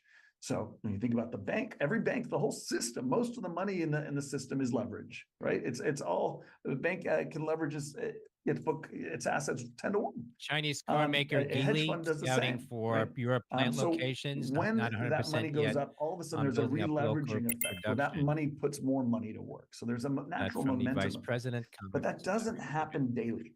That doesn't happen every hour. What that tends to do, I mean, some of it is daily, But what tends to happen is on monthly rebalancing, when hedge funds need to rebalance or banks need to shore up their numbers, you get a reinvestment. Quarterly, this happens as well, but it also happens annually. And so some percentage of that I want to reinvestment hear this again because I think I happens missed on most of January it. 1st. 50 trillion, right? I don't know if I said million, 100 trillion, another $150 trillion of assets that are tied to equities. So when the market goes up 10%, you get a $250 trillion market that then goes up by $25 trillion. $25 trillion of new collateral. That's the creation of money. That's the creation of assets that didn't exist before. Now, to your average person, just they think, oh, well, the money just went up in value, so everybody just has more money. There's not more money to go to work. You just own more of those things. But that's not how it works, because there is a releveraging effect. Most bets are a function of leverage. So when you think about the bank, every bank, the whole system, most of the money in the system is leverage, right? It's all the bank can leverage its book, Why is its it assets PSA? 10 to Not 1. only is it scientifically proven, A hedge fund does the same. How we watched Right? yesterday. So Get us to say when with that certain money goes things, up, all of a sudden there's a remember this, releveraging get effect rich. where that money puts more money to work. Except So there's a Yorkshire. natural momentum effect, but that doesn't happen daily. That doesn't happen every hour. What that tends to do, I mean, some of it is daily, but what tends to happen is on monthly rebalancing, when hedge funds need to rebalance or banks need to shore up their numbers, you get a reinvestment. Quarterly, this happens as well, but it also happens annually. And so some percentage of that reinvestment happens on January 1st. Now, what is that percentage? There's a whole range of predictions on this. It's very hard to judge exactly. But to be conservative, let's say the market this year is up $37.5 trillion. Now, if you get 10% of it, that's $3.7 trillion. You get 1% of that, that's $370 billion that goes to work the next day. When generally speaking, you have about 750 to 75 billion, very small amount, that moves markets on a daily basis. And so you're talking about a massive amount of reinvestment coming in. That's a major effect. So this is why first of the month when months are up, first of the quarter when quarters are up, first of the year are incredibly important positive periods statistically, and particularly the first of the year. So that's a very important effect. And in a year where we're up 15%, that's going to be sitting out there. We need to be mindful of that. As long as the market's still up, and if it's up more, that'll be even more powerful. All right, so Go sorry, ahead. just to make sure I understood you, which is if we end the year strong, this dynamic is likely to make the market start strong the following year at the beginning. No, actually, people are prepared for it coming in January 1st. So, and December 31st, it happens right at the end of the year. So there's entities preparing for it, getting out in front of it, that pushes the market up. So if Okay. you know somebody's coming to buy something on January 1st, what are you going to do? You're going to go buy in front of that known thing that's coming. Great distinction. So just to restate then, if the markets are up So it heading happened into last the end year. of the year, you expect, I don't want to call it blow off top, but like you But the Fed had expect a something to real do with it run too. up in the last part of the year as people front run that effect. From this factor, yes. And this is part of why And that also, let me bring up a point. What he's kind of saying is people front running the end of the year and the beginning of the next year moves. That also goes, I got to find it real quick. Let me find it. That post I put in general chat about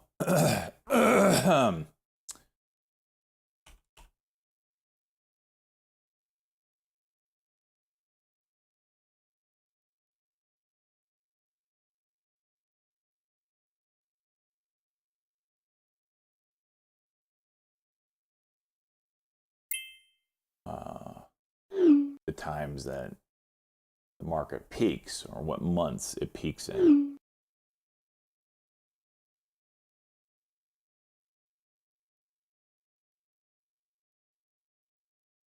Can I link the video? Here it is. So there you go. Yeah, I'll link the video in a second. It's on, it's on YouTube. How often the S&P 500 has peaked for the year each month since 1980. So these are the times where market has peaked, or the S&P 500 peaked during these months for the past 44 years. Okay. 5 times in January, just talked about new money coming in, annual money coming in, rebalancing, blah, blah. 1 in February, 1 March, April, May, 0 in June, which is crazy. July, August, September. That's enough mobile device news. Yeah. See if there's anything. Twitter X says in a tweet, we've partnered with Samsung Mobile. Right. And then as you get closer to the end of the year, people start front running. I get paired with a Galaxy device that fits your lifestyle. October, November, December. In December, your peaks 23 times out of the past 44 times. That's crazy. Let's gonna make a phone. Oh. So that end of the year stuff is legit. What is that? 2040, basically 60% of the peaks in the past 44 years have all happened in the last 3 months. Good stuff. This is in Discord if you want to look at it. Back to Jim, Carson, Croissant.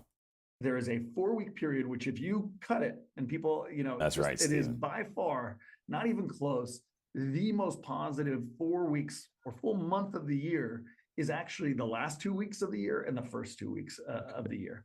And that's Say it again. Not even close. The most positive 4 weeks or full month of the year is actually the last 2 weeks of the year and the first 2 weeks of the year.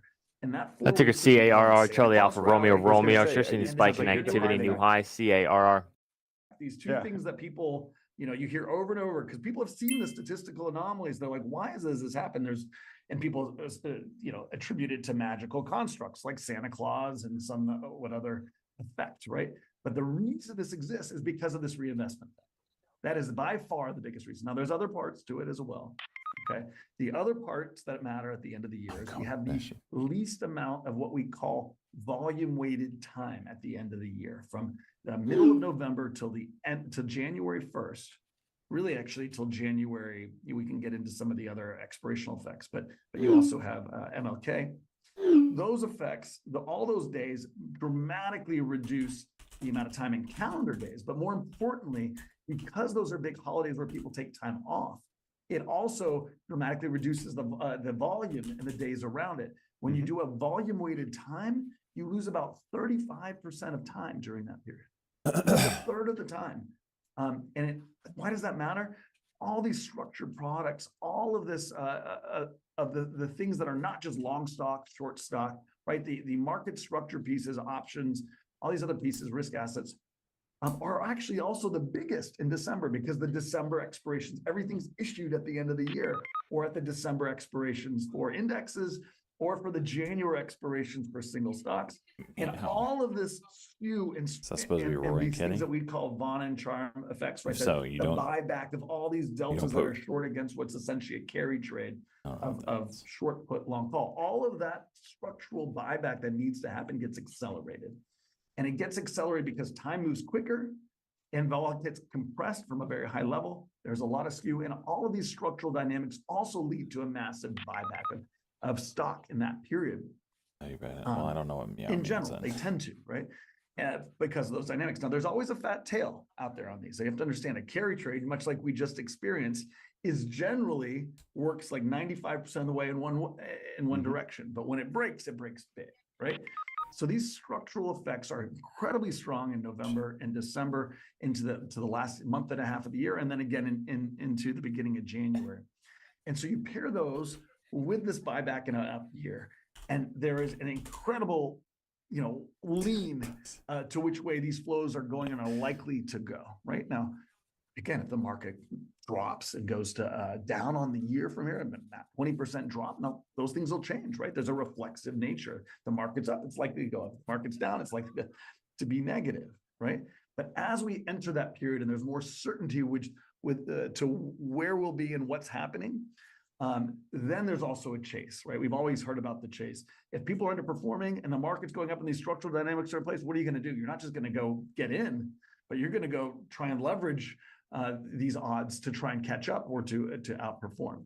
And so there's also a massive chase that happens into the end of the year, given these dynamics when they start going. And so it can be a very positive. Huh.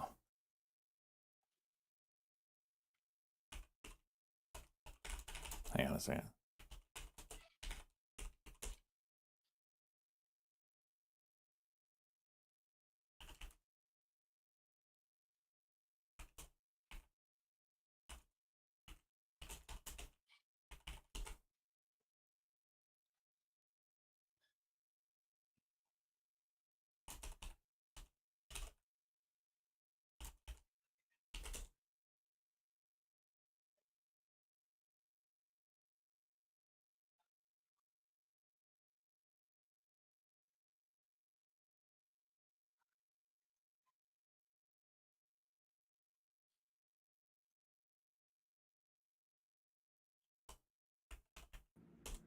BurgerFi, ticker BFI, Bravo Foxtrot India, files for Chapter 11 protection. All 144 locations to remain open. Franchisee-owned BurgerFi and Anthony's Coal-Fired Pizza excluded from bankruptcy. 19 underperforming corporate-owned stores closed as part of operational evaluation. Part of the year. That is ticker BFI, Bravo Foxtrot India, currently trading down 21%. What's happening in the economy or anything else? These are structural things that you need to be aware of in a very kind of month and a half, 2 month period. They are going because mobile. they're structural. And I'll leave this here. Once these things pass and So they're using their dev power to build out their mobile then platform. they become structural effects that have now passed in the context of a weighing machine that may have very different Majority of their results. users was using And that's why mobile. They didn't February have a in mobile particular platform, is so they're going to actually build that the out. second worst month in history after September. It's because after this very structural Santa Claus, January effect, all of this period in November, et cetera, that are also quite positive. Now you have this kind of hangover from the party, right? You have this period where all of a sudden markets have kind of run, not because of some reason other than just structural effects. And if there are reasons to be concerned, or if there are shifts that are happening that may need to, that mean this rally was unwarranted, then it can lead to even worse volatility because now you've lifted something further off the ground. You've kind of compressed things and created a more dangerous and dynamic situation. And so that's how end of the year seasonality matters. That's why February is a bit stronger. It's also a function of September on the other side. So these are things to think about from a timing perspective. So you asked me, what do I think things are going? Well, I think volatility is increasing. I think there's big shifts and potential problems on the horizon out next year. But between now and then, we have an election, and then we have this massive structural buyback machine that happens as long as this market is up.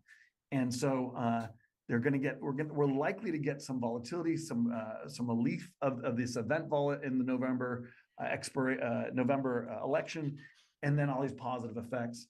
But that's likely to then lead to some type of blow off top, some type of volatile last set of moves. And whether that ends in January or February, I think we're likely to see some real volatility at the beginning of next year, which I think is middle of January through February.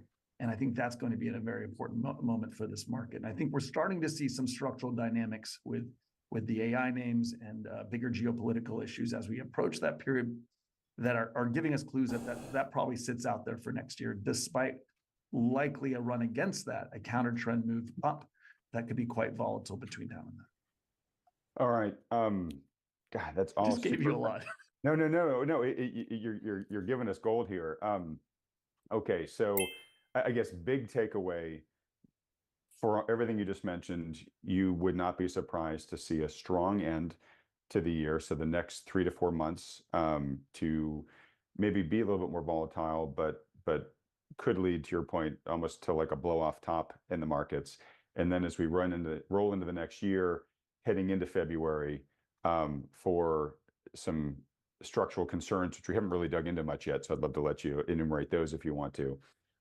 You could see the markets, really getting, a lot rockier in This guy's February. background pisses me Did I off. summarize What the hell correctly? is this I green think that's stuff? good. I make one adjustment. It could start as early as January. And I Okay. think the real positive effects really are into that second of January, right? You have some other underlying effects in the first week or two into middle of January. But by middle of January, by the end of, let's say, that January effect, that 2-week period in January, that's when the volatility can really begin. And it may not start till Feb, but there is the opening of this kind of window of potential risk really into the early moments of next year. Okay, so to tie to the election, whoever gets inaugurated on Inauguration Day may have a pretty rough couple of first months in office. I think that's very likely. Okay, I got to say, Jim, it's fascinating.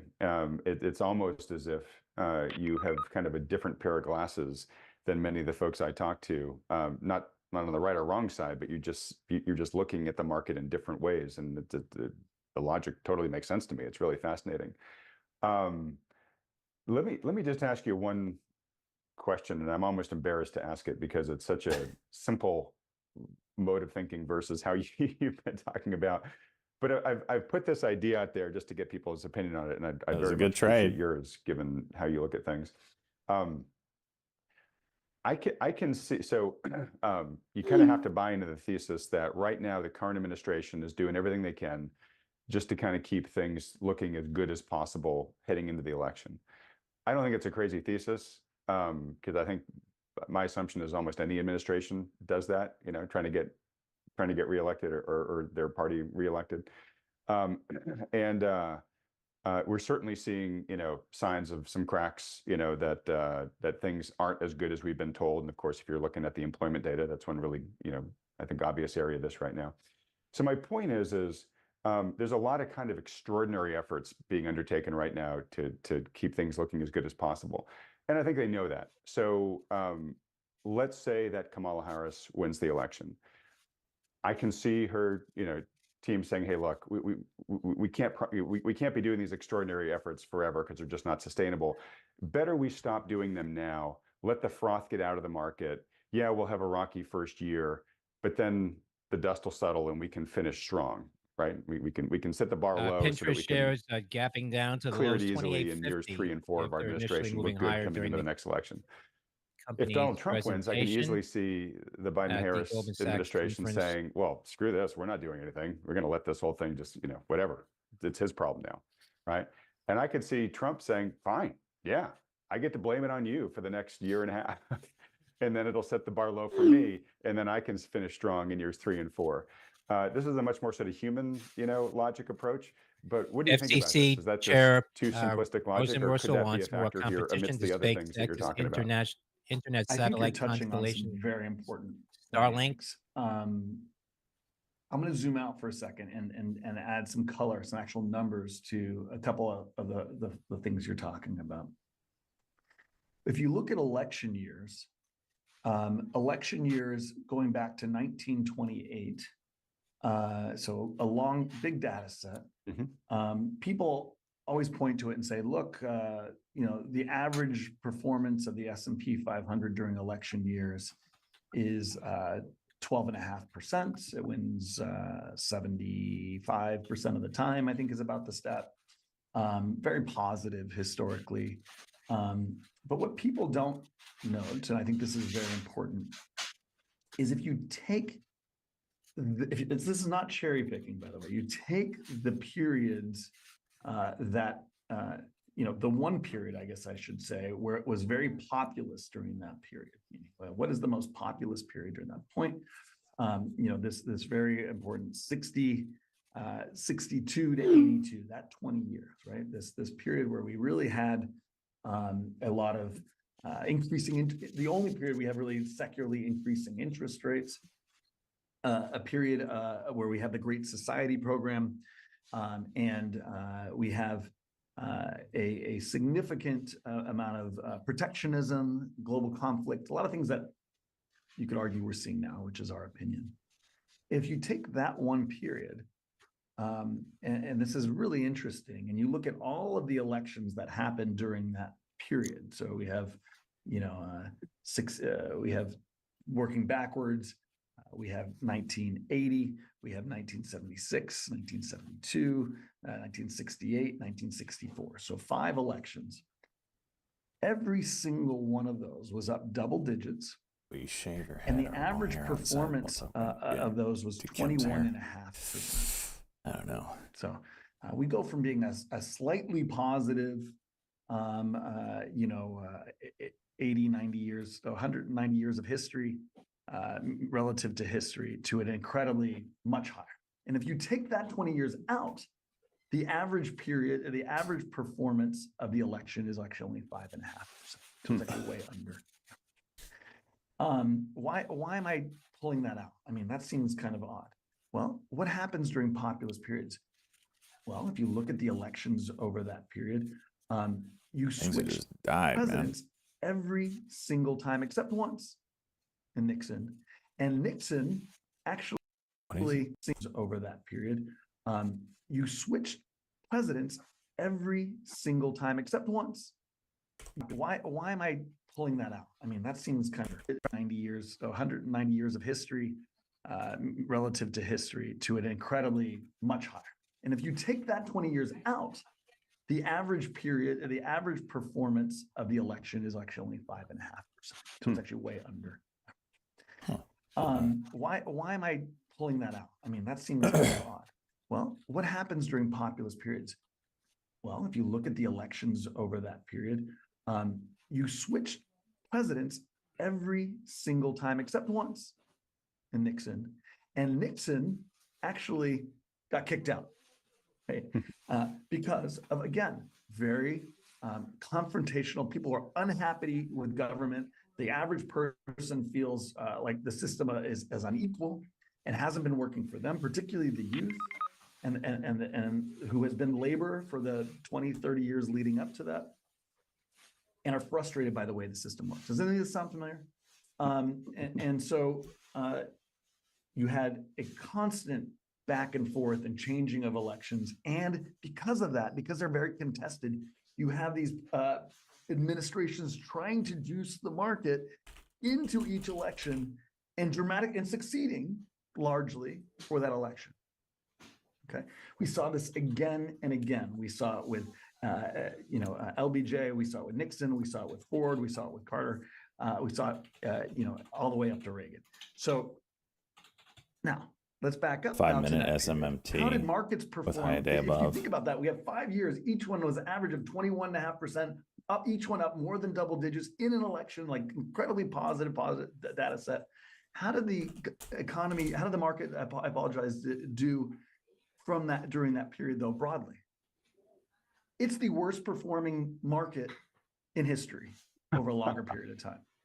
So if you take out those 5 elections now, for that, I mean, let's take a subset that I've talked about the most, 68 to 82, which is all but that first 4 years. Mm-hmm. The market went nowhere in nominal terms, and in real terms, which is what really matters, lost 70% of its value over 14 years. Yet 4 of those elections, 4 of those 5 elections fall in that period and averaged 21.5% during that period. So sorry to interrupt. I just want you to address this in your awesome continued answer. So are those administrations that are running for re-election, are they essentially just sucking all the returns from future years 100%. into today? It is not about good policy. It's about what keeps the plate spinning for that year until they get elected, or they try and get elected. For the most part, they don't get elected, by the way, which is an interesting kind of side note. So another way to think of it is they are writing the check for their immediate benefit, and maybe it works, maybe it doesn't, depends on how the election goes. But the person who's actually paying the bill is all the rest of us later on. Correct. Which is not new, by the way. It's not new in politics. Yeah, exactly. In politics, but to the extent that it's happening in those periods, and the need to do it based on the contested nature of those elections, A, and B, the populist fervor of the people during that period. So you have to give them what they want. Otherwise, you're not going to get elected. Importantly, you take those 5 elections out. Ticker Eli Lilly, and you go LLY. from Sure a see any spike in awful activity, new deficit highs for of Eli the Lilly. worst period in history to an incredibly abject, it's so, what are you talking about? without those 5 years, RHHBY that and 14 years of PFE, history, Roche those said other 9 years are on average down 10%. early stage obesity You're talking about pill. a decade of returns. No Roche down data 10%. comes out on an says obesity if pill. in the And CT compounded in real 996 terms, phase a 1 trial, 4-week weight loss was 90%, 5.8%. Second worse, best the performing 90% cohort versus decline or Ticker worse. 1.2% NVO also loss seen an increase of in activity in November. Victor placebo. Oscar. It could not be worse.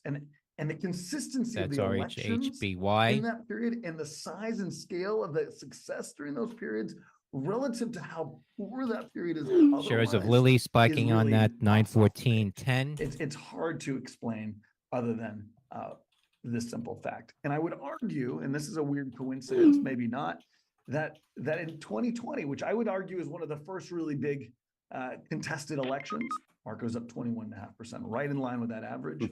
And here we are in 24%, up 14%. And guess what? I venture to say we're going to end a bit higher than here again.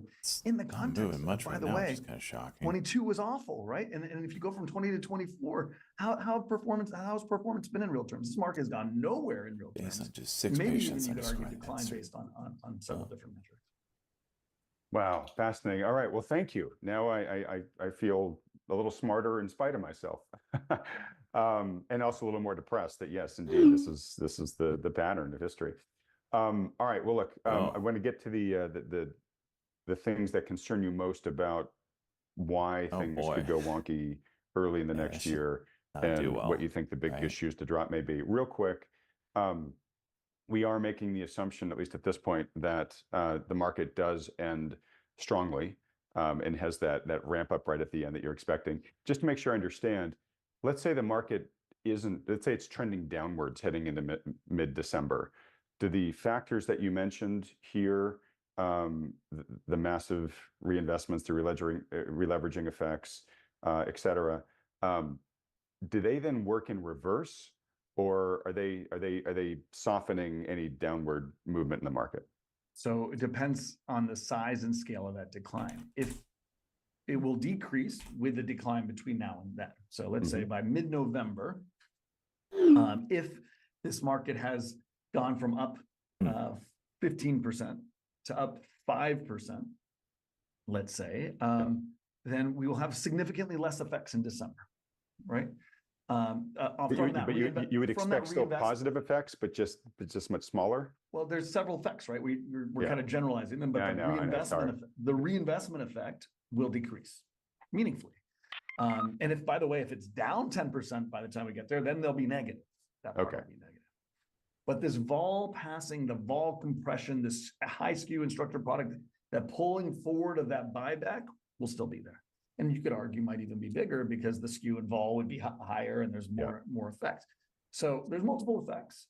It's not just black and white, but broadly, that momentum factor, which is the reinvestment effect, which a lot is very important because then as long as that's sitting out there and people know it's out there, then that actually helps compress vol and pull forward the other effect as well. They affect one another.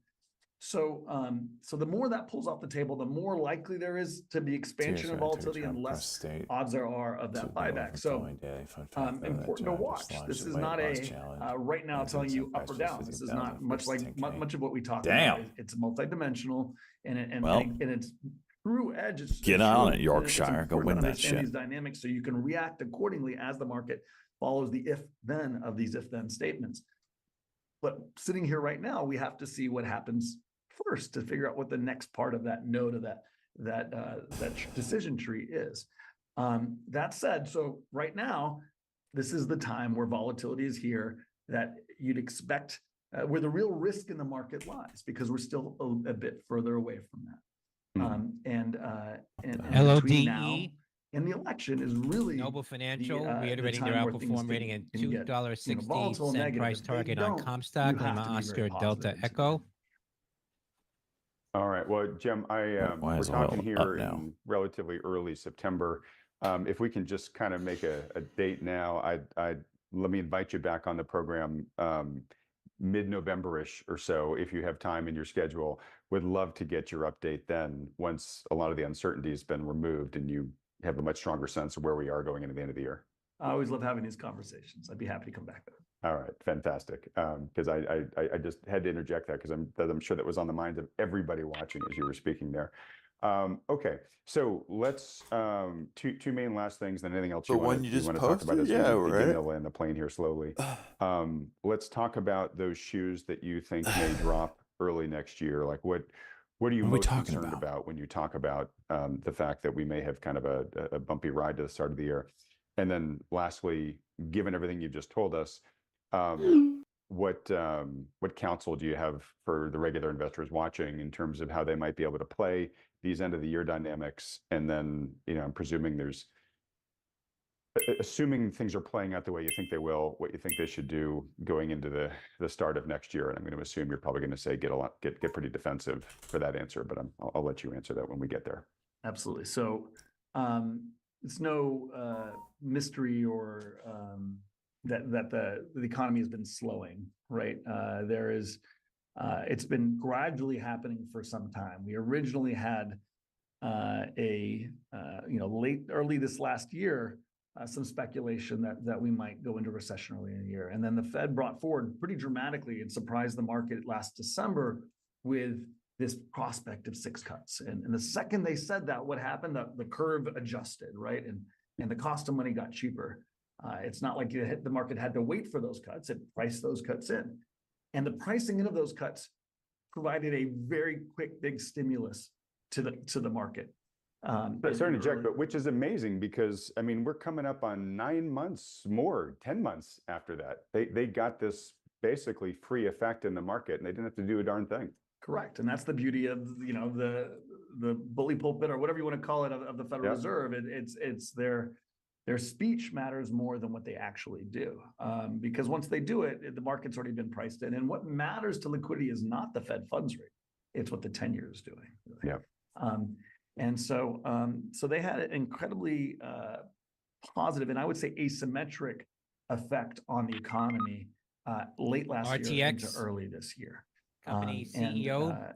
And that, along with, as we mentioned, continue to see quarter-over-quarter improvements in supply chain, but need to keep an eye on it. That at the Morgan Stanley conference, said calibrating with Boeing on what the rates are on 2025 and beyond, focused on durability when developing next generation aircraft engines, see next generation hybrid propulsion penetrating smaller aircraft segment first. That's Romeo Tango X-ray. We've continued to RTX. see despite that initial push early in the year, the economy continues to kind of fizzle out a bit, right?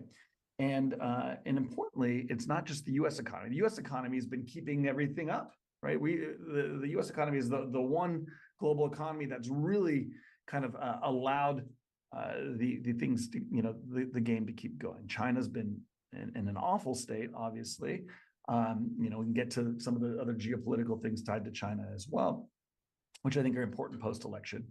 But there's, Europe, obviously, with the war and the issues that they've been kind of dealing with post-war, and not to mention other parts of Asia and South America that have been having issues. So really, this is the last thing, hanging in there. And the U.S. dollar strength, right, has been a function of all that money overseas kind of flowing into the U.S. as well, with the higher interest rates and the strength of the economy. Now, what happens when that goes into reverse, right? Are we looking for China to step in and their economy to come back and to save this market? Europe, right? So there's a real problem if the U.S. starts going into recession for earnings, at least, right? You pair that with we've been in a multi-year period, which we've called for since 2020, and we think this is a decade, plus 15-year issue in a period of deglobalization that's tied to protectionism and populism. And that's not going the other way, whether it's Trump or Harris. The protectionism, it's really a battle to see who can be more populist and more protectionist at this point. And so our belief is that, as we get into next year, that's not going to go the other way. That's going to increase. and continue, right? And whether it's a Harris administration or a Trump administration. On top of that, and I'll get to the China piece. I think we're starting to see some clues that, and again, this is every time I get on and talk about a impending China-U.S. conflict, people kind of roll their eyes at this point, right? Everybody thinks this is a low probability, high impact event. This is not a low probability, high impact event. It is a high probability, high impact event. I think if you talk, and I do talk to people, RTX and both, BA, major RTX CEOs, it's going to have lots of here in the capacity US as beyond well as Boeing people in the rates. administration. The broad view is that there is a 50-50 chance that China moves on Taiwan in some form or another in the next 4 years. I think that's conservative by a 50-50 chance. A macro China note coming from moves on Taiwan CGGN. U.S. Speaker Johnson has polled the CR vote. in some form or another in the next 4 years. I think that's conservative by a lot of measures. So that means there's a high probability of a company which was not too long ago the biggest company in the world, NVIDIA, in an AI complex tied to that biggest complex in the world, which has been the only thing essentially lifting stocks, being at the epicenter of what could potentially be the biggest issue for markets in the next couple of years. If that is to happen, obviously. But this is a game of risk reward. And if at the end of the day, we believe there's a 50-50 chance of something happening in the next several years that would cut NVIDIA's production by 85% at the valuations we're talking about now for that name, and broadly what that would cause in terms of a bottleneck for any AI movement. What do you think that may do to the economy and the U.S. economy, not to mention the global economy? I think the fact that people are whistling by the graveyard on that. Now it's a quote unquote tail event, right? If it doesn't happen, then we can keep the plate spinning. But deglobalization and global conflict, we have seen year by year increase, not decrease, right? It's not that Russia, Ukraine has stopped. It continued to go on, and now we have a conflict in Gaza. And the conflict in Gaza is intrinsically tied to what's happening in Russia and Ukraine. If you don't think it is, you're not looking at the big picture. Meanwhile, conflict on a Cold War basis between the US and China has only leveraged up again and again to the CHIPS Act, to all kinds of other measures, both on the Chinese side and the US.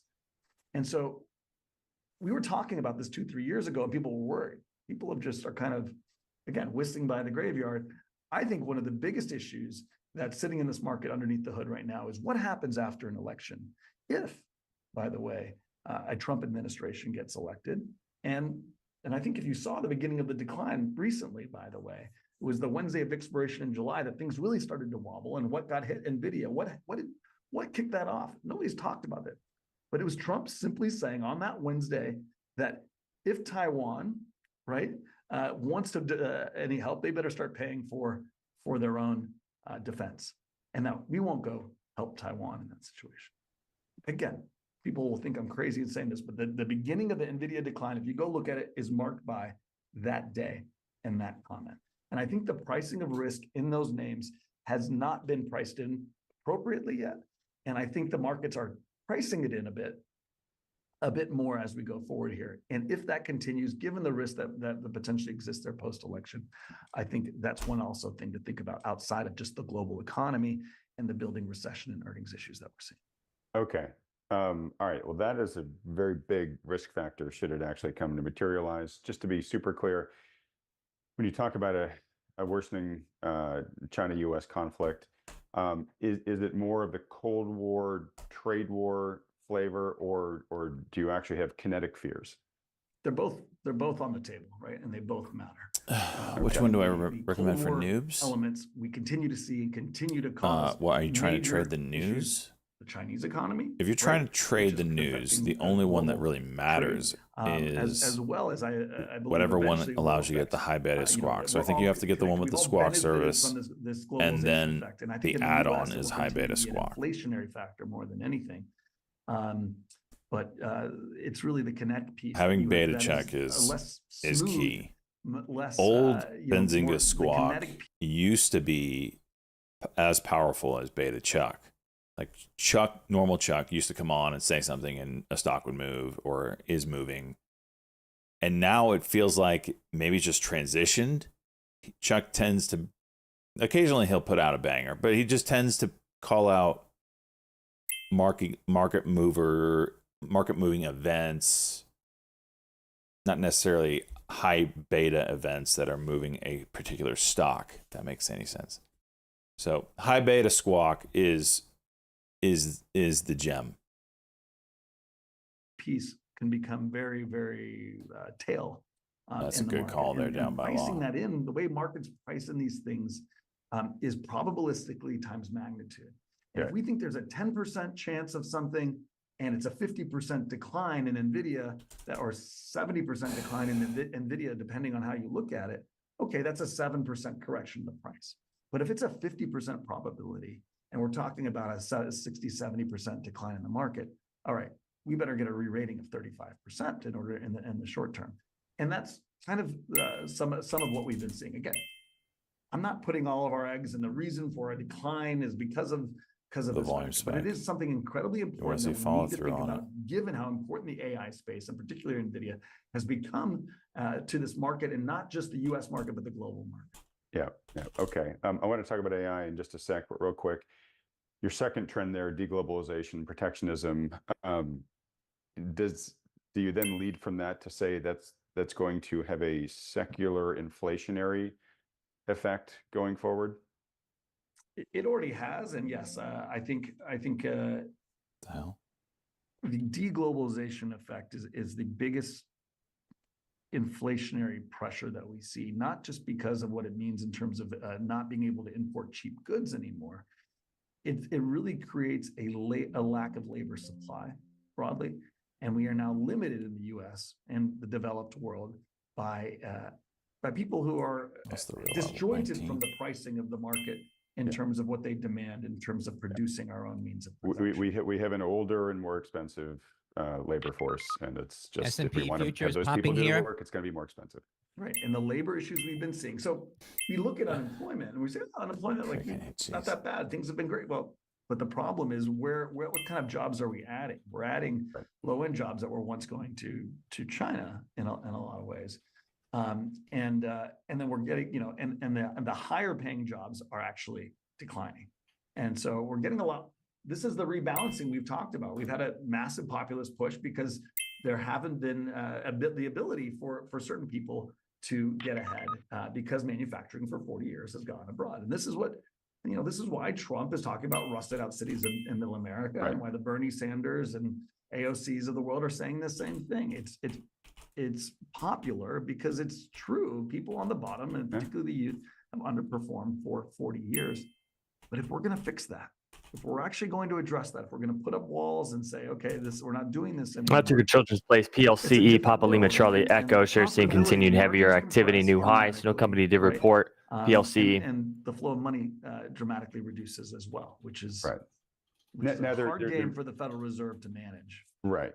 And there are benefits that come from this too, right? So we may take some hit to corporate profitability. We may have some benefits in national security and employability, and I'd actually love to discuss this in more depth with you, Jan. We don't have time to do so this time around, but maybe next time. But as you're talking, I'm kind of hearing some echoes of Ross Perot, basically saying like, hey guys, I kind of told you you'd get to the stage at some point if you went down this route, right? We can either maximize median outcomes or mean outcomes. And those sound like very similar things. They are so different. Totally and economic outcomes are dramatically different. And we've chosen to optimize to GDP or mean outcomes. Yep. And meanwhile, we've hollowed out our middle class. And the question is, what do we want? What do we want? If we want to maximize median outcomes, well, guess what? There's another cost to that, which is a slower growth environment, broadly poor corporate profits. But maybe we're all kind of broadly, more people are happier and better off. And that's a big question. I love that you brought it up that way, because I talk a lot about the importance of having to understand the difference between mean and median when it comes to a lot of these economic issues. So anyways, I didn't think I could like even more, Jim, but you just managed to do it. Oh, this guy's all right, just sucking on it, isn't he? We got to start wrapping up here. I do want to get to the key question everybody's, leaning in on, which is, all right, so what does Jim think we should be doing here as investors? Real quick, I'll just take a quick answer on this with AI. So you just unveiled like an almost NVIDIA existential at the threat highs to now, the AI sector 112.06 right now. Let's all cross our fingers and hope that it doesn't get to that level. But even forgetting about, putting that aside for a minute, the whole China, Taiwan, no idea what you're talking about. snafu. I'm not going to take a single brain cell and try to figure it out. I think growing concern that a ton of money has been getting spent on AI, and we're not necessarily seeing a lot of direct, certainly not incremental revenue come off of it yet, and maybe even incremental profits enough incremental profits coming off it yet to justify the immense amount of spending that's been done in such a ever short since period Morgan of time, Stanley which has did it, driven my the shorts valuations are of these stocks to the horrible. moon, right? So, there are people who are raising the question of like, could corporate America say, hey, look, we're going to take a beat, and we're going to start reducing our spending here until we see some of this return. And I think a lot of people are just saying at a high level, look, this might not be that dissimilar from the internet, right? Where it actually did end up delivering on all the promise and unlocking of new value it said it was going to, but it took a couple of decades for that to fully be realized. And all those crazy valuations we got in 99 and 2000, were just too much too fast, and we may be having the same thing going on here. I tried to short it. How much of a risk do you think lies there? Irrational exuberance, right? Yeah. This has happened before. If you've been around long enough, you've been through it.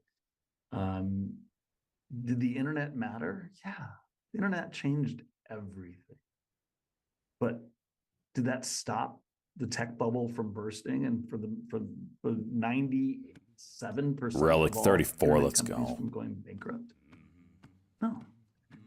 It takes time. It takes capital. It takes a lot of investment for these things to come to fruition. And by the time they do, who profits from it and how much may be completely different than what people thought, at that time. Again, if you got the 2 or 3% of internet companies that survived, you did very well with them. But you better have been in the right ones. Right. And you might have had to wait a while to get your long-term return, right? Correct. And so the risk reward, right, which is always what we're talking about, is important. And it's important to look at the whole scope. It's not just about whether AI matters, it's going to change the world, right? It's about how much money is going to be made on it, by who, and under what circumstances. I can argue that the benefits of AI may not accrue to AI. The benefits of AI may accrue to energy. The benefits of AI may accrue to data sets. And AI may just be a commodity, which is it percent lost or is it overall lost, Yorkshire? Any number of things can play out of this. And so I think we're way ahead of ourselves on all of this. If you just go back a couple of years, it's hard to we're so short-sighted. In 2022, NVIDIA was left for dead. Why? Because the same kinetic issue we're talking about just now that people have forgotten about, which people were worried about China moving on Taiwan. And so they literally left NVIDIA as uninvestable for some time. And then all of a sudden, everybody forgot about it. ChatGPT came out, and then, the rest is history. It's true. I would argue that, the short-term investment cycle and everything that's going into those names is important, and the earnings matter. But valuing it as the largest company in the world, especially when we're the volatility in that name, which has been 35. We've had a 35% drop, followed by a 25% rally, followed by now another 25% drop, is wild. And I think on a risk-adjusted basis, the upside of the largest company in the world becoming the largest company in the world by now 50% or 100%, relative to the potential existential risks and the long-term potential problems there, does not weigh the investment that we're seeing. And I think if that's what we're depending on leading this rally from here, I think there's a lot of problems in that. Okay. All right. Well, we're here at the end. For folks that are saying, okay, Jim's a smart guy. I think he's got his finger on the pulse. Looks like we're gonna, unless things take a deviation, probably going to end the year strong. Maybe have this end of year run up, then a rocky start to next year. What are some ways people could consider playing this? All right. So we have a wealth advisory service, and what we do for our clients broadly is we're not betting in this. You get yourself down 10%, you hover there for a little bit, and then the final stretch, you freaking fast. To the lows 99 cents after the company announcing an $8.5 million offering. Bravo Charlie Tango X-ray. That's just how you invest. Actually, can you pump your numbers up before you start? You got to get the pump on. You need to start eating like crazy, down and everything. To zero over that. You're living at the Sizzler. You understand what I'm saying? So well, and then all of the wealth advisory services, everybody out there just says, because it's low cost, well, this is the way to invest. If we go look back at the last time interest rates went from bottom left to top right and increased, that period 68 to 82, like we said, we not only saw in real terms a 65% decline in equities, but obviously being in bonds at a 3-4% rate 10 years out, when interest rates went to 20 was incredibly painful as well. So I don't think you need to take that risk. We're not saying that we're going into hyperinflation, but if you think the odds are higher of an increase of interest rates relative to a decline at this point, secularly, I think it pays to not be, especially at these valuations, in beta. So how do you do that, right? Everybody's like, how do you invest in any other way than just stocks, long stocks and long bonds for the long run? Well, there's a lot of opportunities, and a lot more than the last time this happened in the 1970s. Now you have things called derivatives. Derivatives were created in the 70s for their capital efficiency, right? They allow for positioning without the actual dedication of capital, which allows you to get the yield that the government is giving you out there or other yield products are giving you in the short term, right? Without, you can take that yield without actually outlaying in the capital and still get positioning. So there are ways to go out there and get secular returns in a non-correlated way. It takes a little bit more work than just going and buying stocks for the long run or going and buying bonds, a 10-year, 30-year bond. But there are ways to do it. You can do some yield stacking, which is essentially taking that T-bill rate, that short duration bond, and then stacking with that collateral, several percentage more with things that are very conservative. BCTX shares resume after being halted on a circuit breaker following that offering announcement. Things you can do there. Now. There is an alternatives. 85 cents again. The offering price at 69 cents I'm not per talking share. Private Bravo equity. Charlie I'm not Tango talking X-ray. venture capital. I'm not talking real estate. In our book, those aren't alternatives. Those are all in a form beta. They're all tied to the market performance. I'm talking non-correlated strategies. We have any number of things, event-driven, macro. We can go through distressed, both on the credit side and the equity side, long, short equity, long, short credit. I could go on long volatility, neutral strategies. There's any number of these strategies. And this is why you're seeing the Millenniums and the Citadels and all these other hedge fund structures doing so incredibly well during this period. They should continue to do well. The dislocations that happen during these periods and the ability to take advantage of the efficiency of capital with derivatives is an incredible opportunity. So that should be more like 30% of a portfolio, we believe, and it should be diversified in a non-correlated way. Lastly, invest in the economy. I'm not saying don't buy companies. I'm saying don't go passively invest in the Letter T, AT&T, CWA's executive board has authorized a strike against AT&T West. If there's secular pressures in this system, which there are, and there are major shifts going on underneath the hood, that means there's more opportunity than usual. And you're going to see more rotations. We are seeing them already. You will continue to see them. And BCTX shares continuing lower, 76 cents. Profitability. Follow Warren Again, the offering price at 69 cents. To investing, which has not been that successful the last 30 years, that will work. Cash flow will matter. And ultimately, you should be doing that with about 40% of your investment. And again, focus on government funding. There's going to be a lot more government funding of investment than there is capital market funding. You're going to be, defense should do very well, healthcare, infrastructure, urban housing and development, and go down the budget of the U.S. government. And that's where the mouth of the fountain will be. So there is a lot of opportunities in onshoring, nearshoring, government-focused investment. Again, we can go on in commodities, which were 35% of the S&P 500 in 1982, now good video. 3%. There is a tremendous amount of opportunity, but you have to be in the right type of things that really yield cash and that do well in rising interest rate environment. So we'll leave it there, but there's a tremendous set of opportunities, but you need to be willing to step away from 60-40 buy and hold. If you're burying your head in the sand right now, 10 years from now, you will likely regret it. Well, all right. Well, look, you gave an awful lot of material for folks to look into there. Jim, thank you so much. All right. So for folks that have really enjoyed this discussion and found a lot of value looking through your lens at the world and the markets here, Jim, where can they follow you and your work? So kaivolatility.com is our website. You can go on there, request a meeting. We also do a blast about once a week with all of our recent commentary and write-ups at kaivolatility.com/news.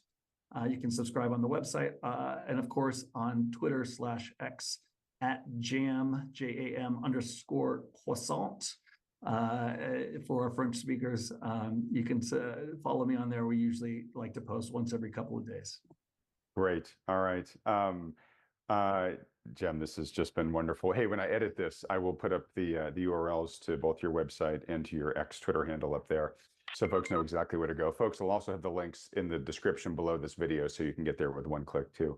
Jem, it's just been so wonderful. Thank you, folks. If you'd like to have Jem come back on again, as we discussed, at some point in mid-November, if that works in the schedule. Good video.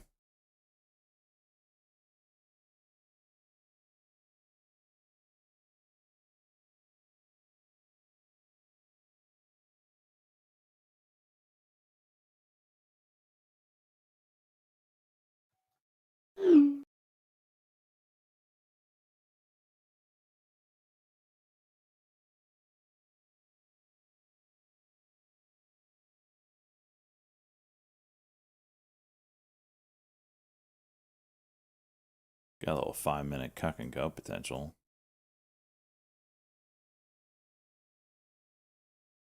It's not the cleanest, but it's there. Do you suggest to buy hedge funds and not have your head in the sand? Idiot. I don't want to call him an idiot.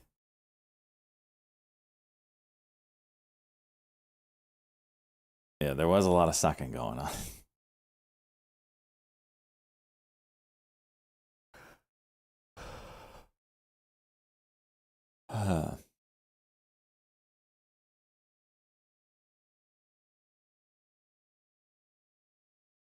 I'm watching that video. Buy it. Oh, I see what you're saying.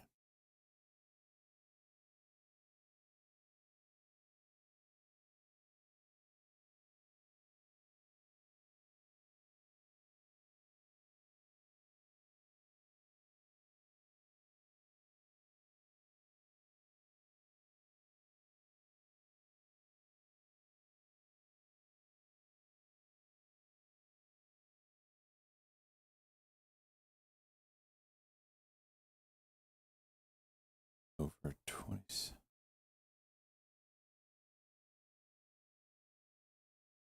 Come on, hold up. There's a cut going on here on light volume so far. Oh,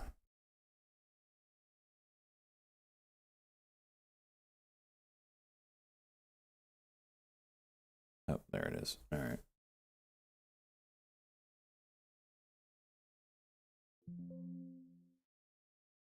Okay, well, I hit the buy button twice. Why is this so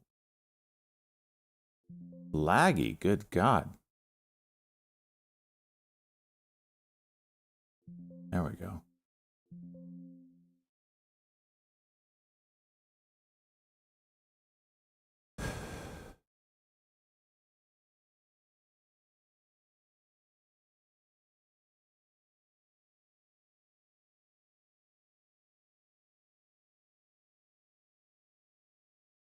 I don't like the MACD cross down, so if I do take a 1 minute play in here, it's a scalp. Because a lot of times you'll get false breaks when this looks like that. There's so short though.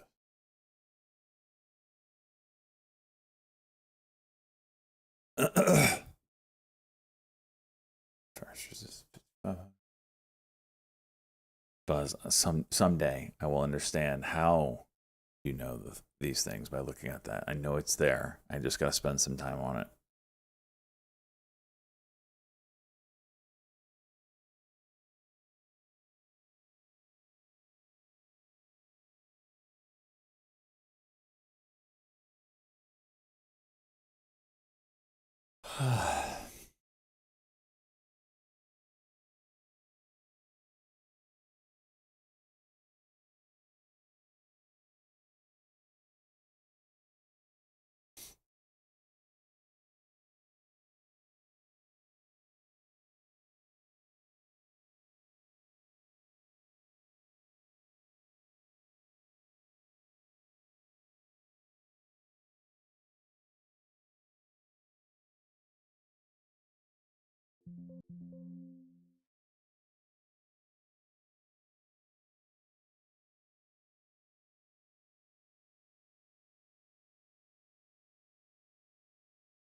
Goldman Sachs CEO David Solomon on CNBC said bank stocks have done incredibly well in the past 12 months.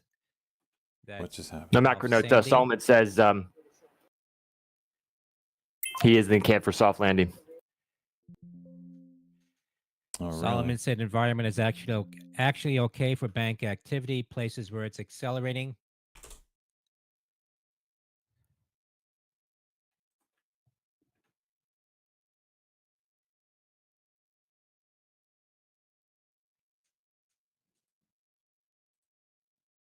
Yes.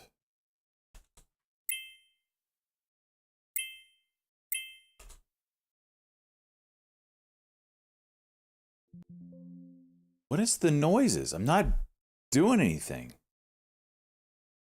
E-turd is... I'll take our CPRI, Charlie Papa Romeo India. So you're seeing a bump in activity, new highs. CPRI. Goldman Sachs CEO said likely scenario as we navigate with a soft landing. Yeah, there's some economy is serious lag still in going pretty on good shape.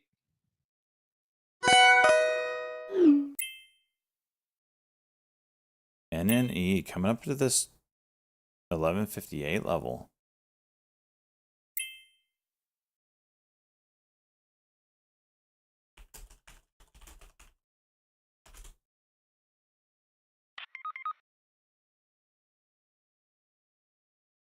You think? Jeez. We're about to rip? About to rip some faces off?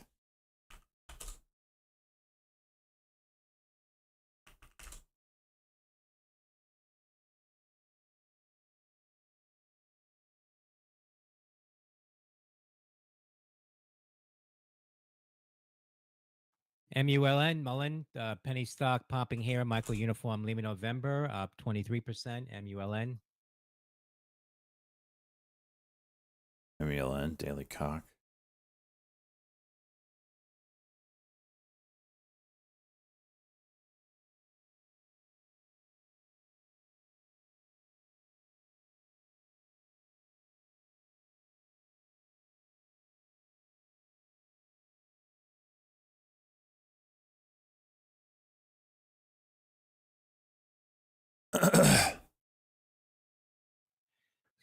Goldman Sachs Solomon says 2, maybe 3 rate cuts as we move through the fall.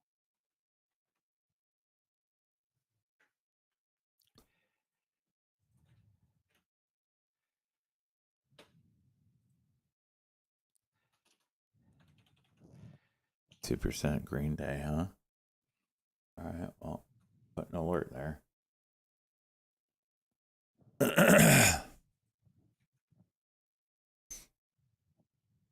Do you think it spends time there and then breaks, Buzz? You watch this stuff more than I do. Or does it just rip on through?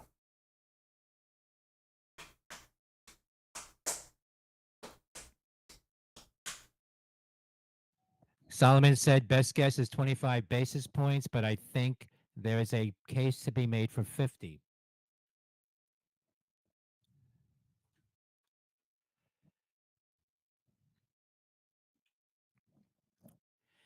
GSK, GlaxoSmithKline out with a statement on Zantac litigation. Golf Sandy Kilo. Thinking no Zantac, You're like the only person. GSK said it confirmed it reached a confidential settlement in Illinois State Court. That's GSK. Got it. I'm lagging, so I'm scalping everything, man.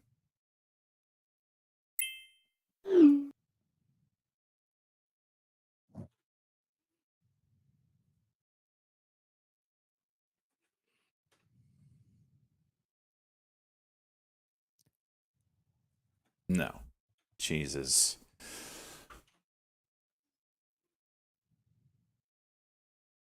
Not been known for many a year.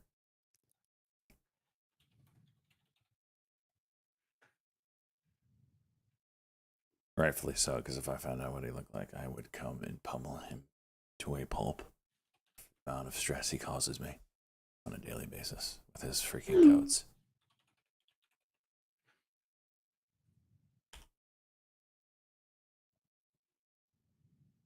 He's a hottie.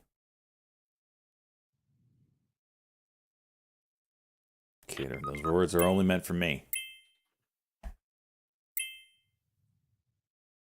Don't give Cheese that satisfaction.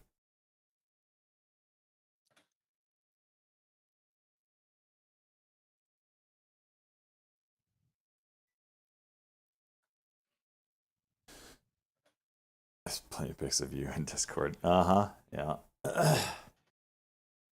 Goldman Sachs CEO said we made real progress on inflation.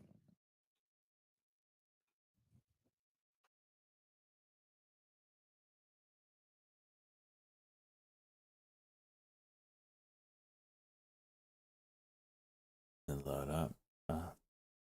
Be fun. Be fun if it goes nuclear, huh? David Solomon says, don't think the unwinding of the credit business has proven to be messier than we thought. That's GS.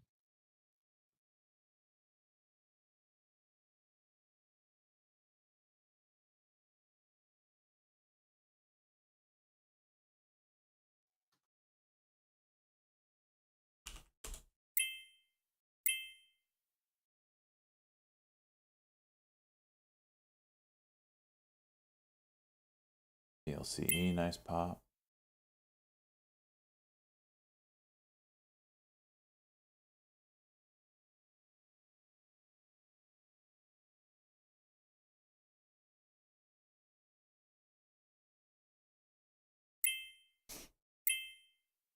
Damn.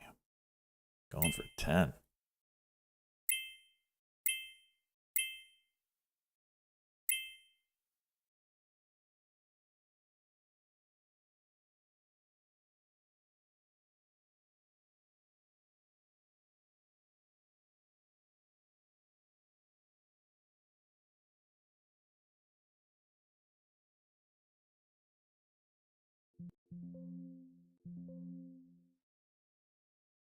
PricewaterhouseCoopers is laying off 1,800 employees and plans restructuring of products business. They're coming from the Wall Street Journal.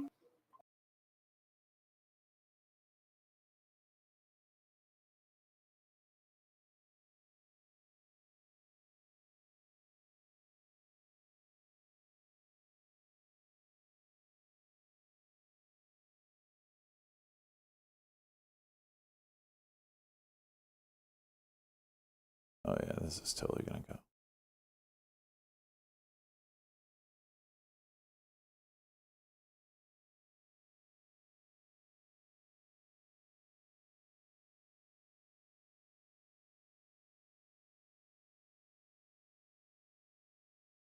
More dip.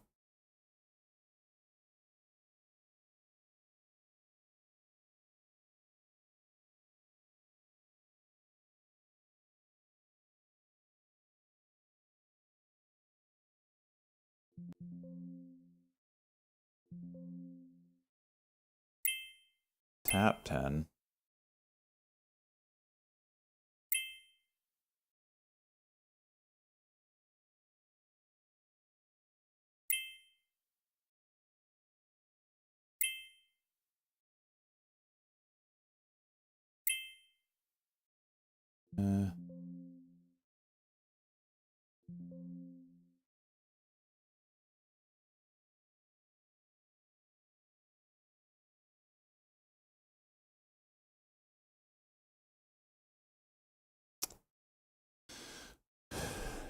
Probably does a dip and rip.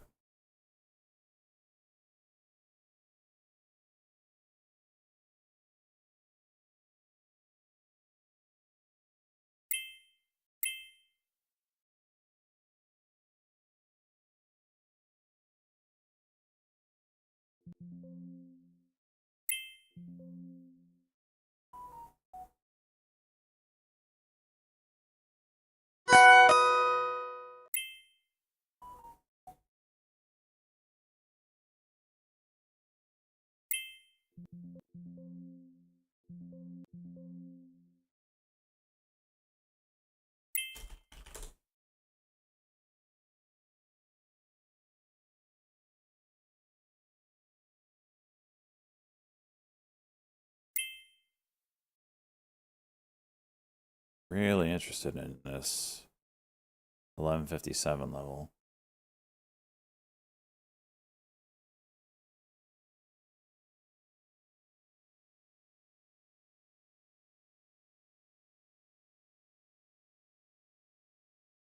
I don't like buying it up here though.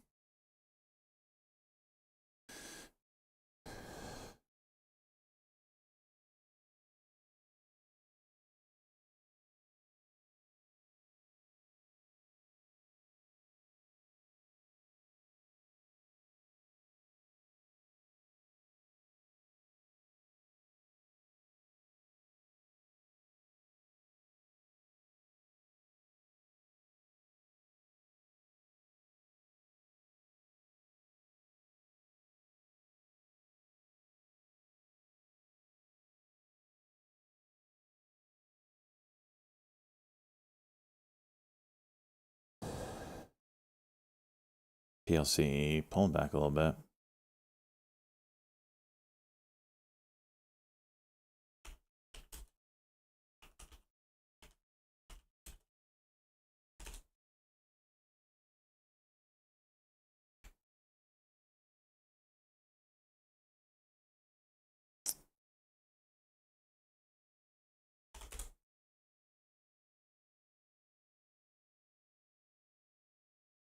SMMT coming back up.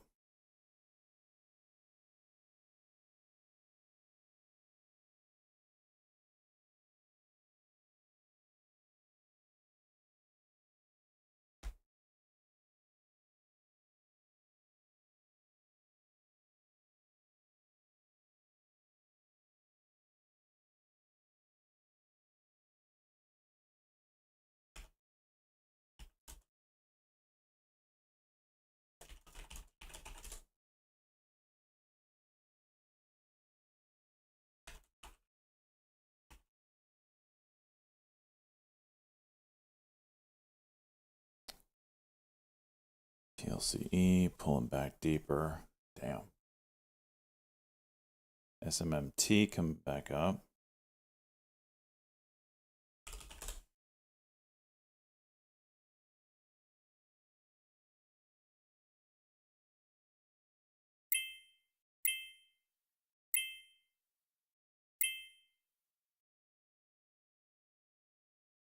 CHNY? No.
Cuck.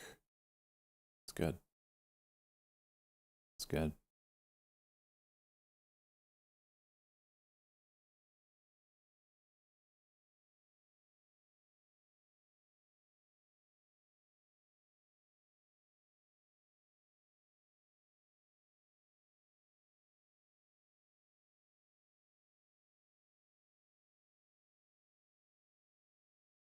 Spread.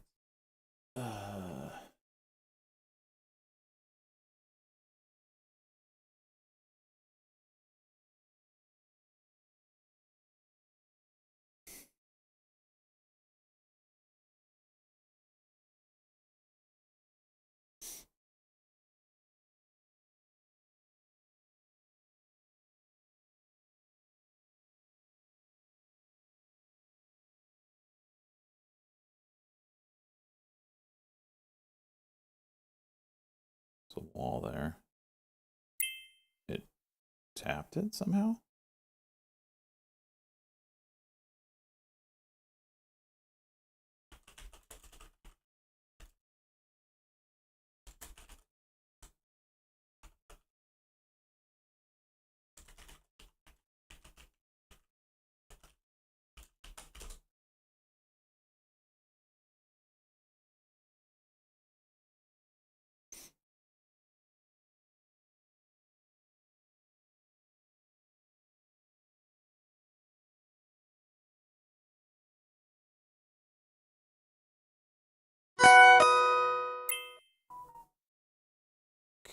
Okay.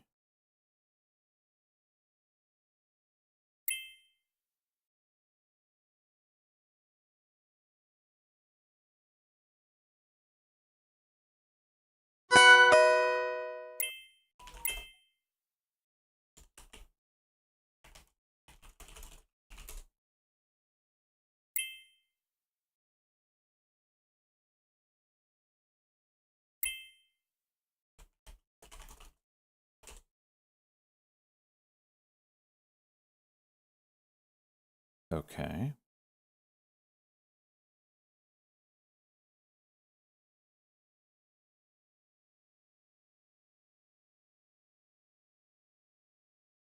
That's it. There's a seller at 68, but nothing that the current volume can't handle.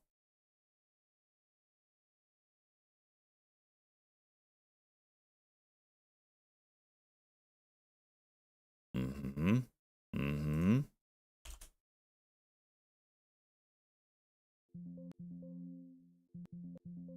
Just taking some off. Make sure I'm not hitting resistance. I need one more pullback.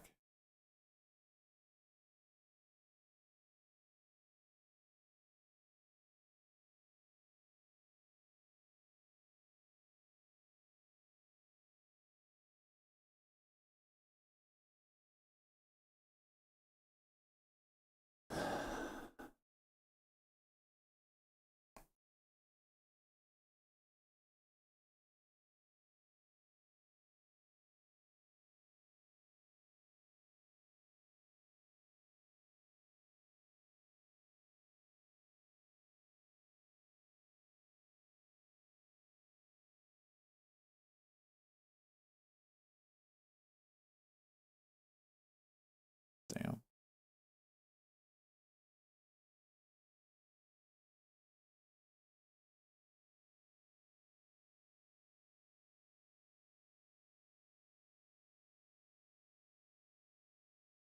There are constant buyers on this 9 EMA. Let's see if that holds up.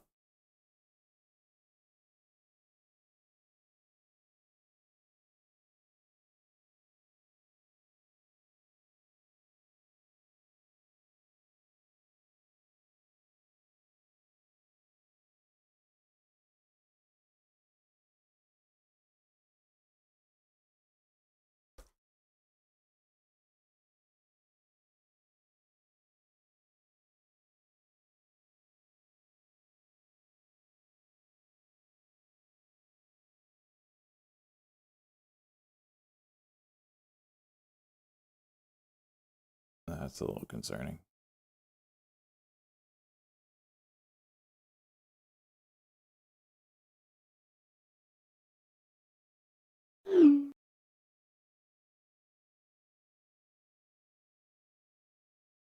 Lincoln announces more than $700 million to support Ukraine in war against Russia.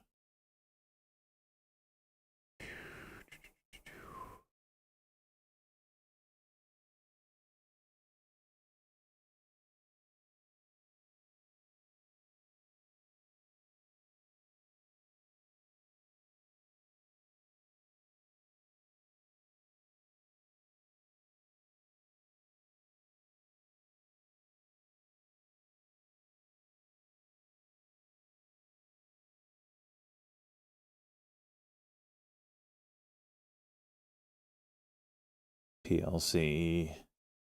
Trying to do a little 5-minute build out. See.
Next candle should give us where we're going.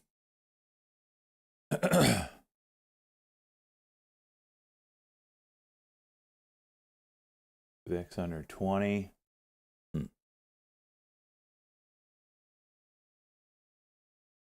Volumes died off. Here we go. Where are we going?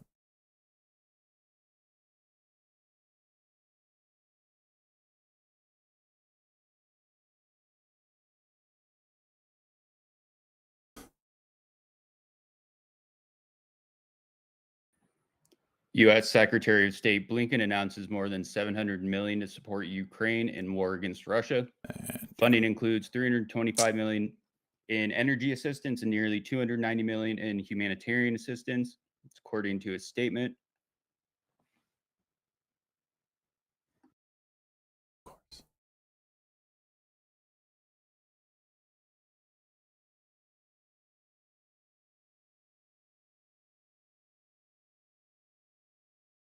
That ticker SENS, Sandy Echo November Sandy. Sure seeing continued heavier activity, new highs. SENS.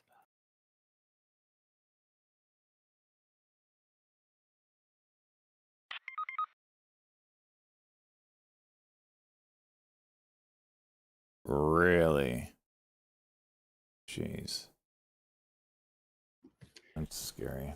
Shares of Domino's Pizza, ticker DPZ, Delta Papa Zulu, shares selling off sharply. Reuters reporting EQT is exploring $2 billion sale vacant circle. Trading down about 4.5%, just off the lows. Ticker DPZ.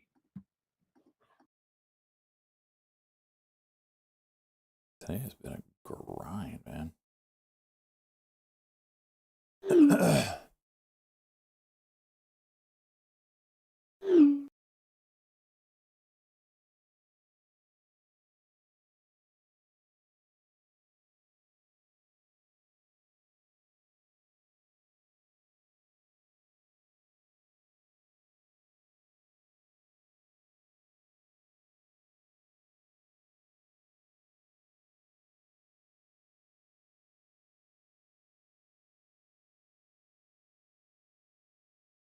Ticker EQT, Echo Quebec Tango. Sure seeing increased activity at highs.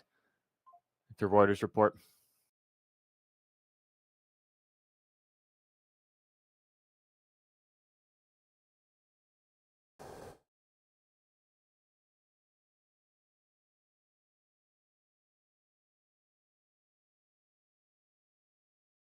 What's going on here?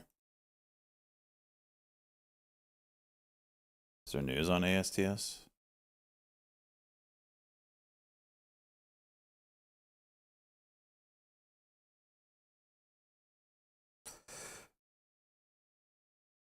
Is there a launch delay or something?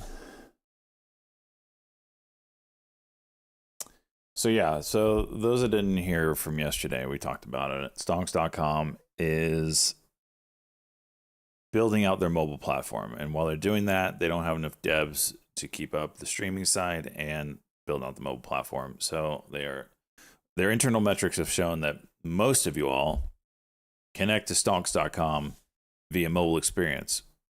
They don't have a mobile experience, so it's just like web browser on their platform, which is not a good experience. So they're going to spend time and build that out.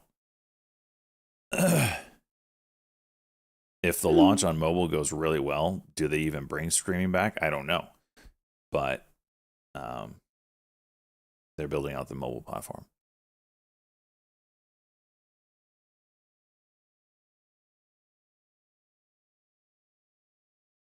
Will it be called? I don't know what they'll call it.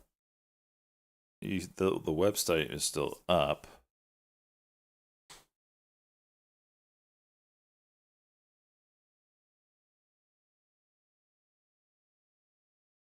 They were talking about doing a paper trading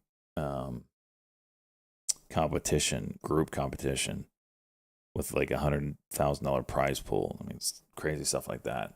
I still don't know how do you make it profitable? That's the hard thing. That's what Trade Arcade had an issue with. Is the growth stops after the initial burst, and then how do you make it profitable?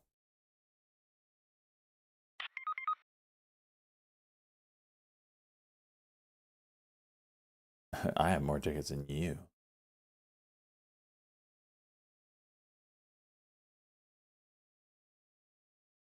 And now they're dust in the wind.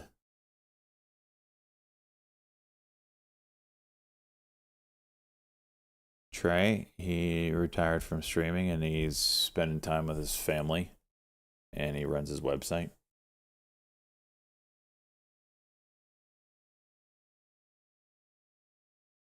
So he does his website and like YouTube videos.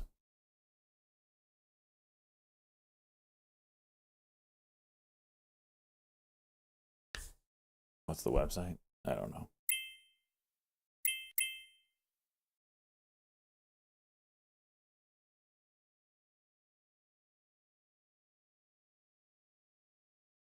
No, RFL, they didn't require you. There was like a very short time where I don't know, it might have been required for an hour, but that wasn't intended. China initiates dispute complaint against Canadian surtax measures, according to the WTO.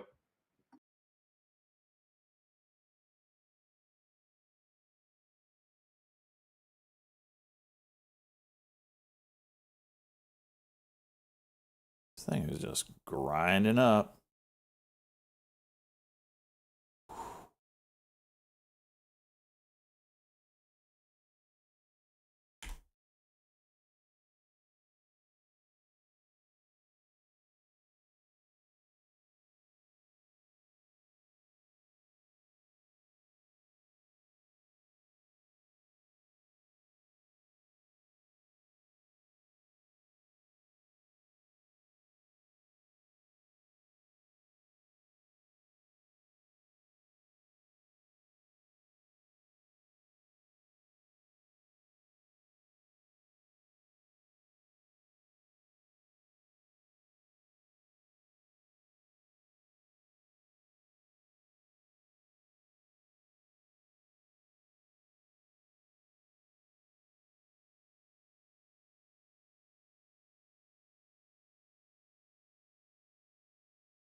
Earthquake. All right, do that.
Three, two, and one.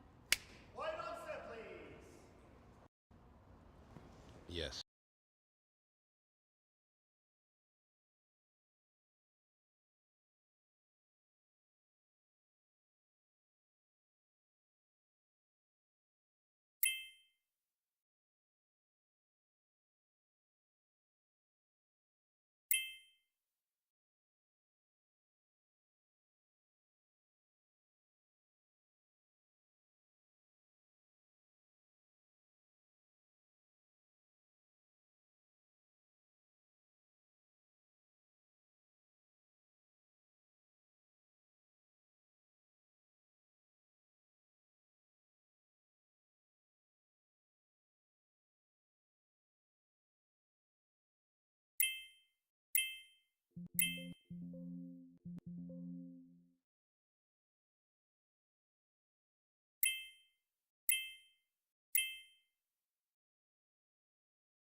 Don't do that. Hold up. Wait a minute now.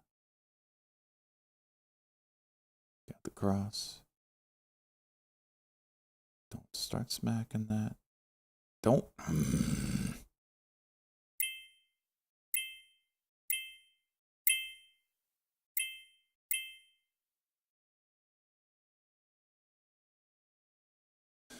I really should just wait for this freaking level to get tested. I'm trying to get in early, but it could chop you up beforehand. CNEY halted up. Wow, what a move.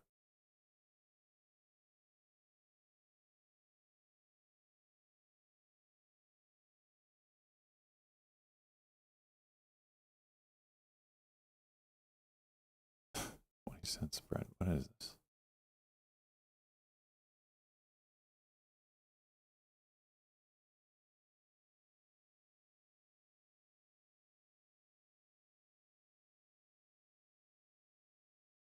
That shows you Riley, RILY. Sure seeing an increase of activity, new highs. Romeo, India, Lima, Yankee.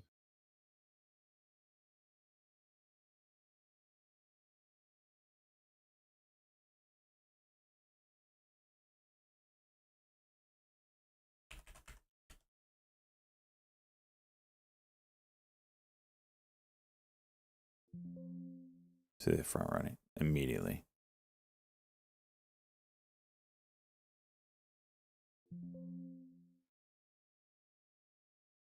Freaking broker.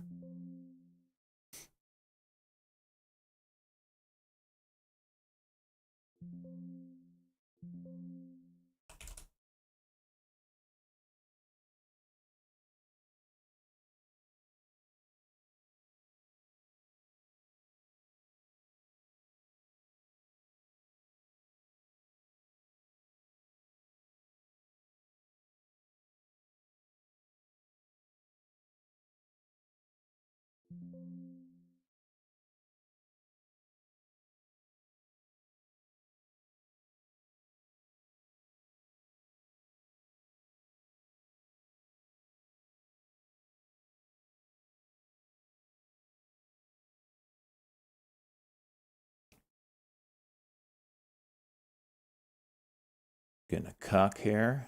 Shares of B. Riley Financial, ticker RIOY, popping to the high of 609, up 7.2%.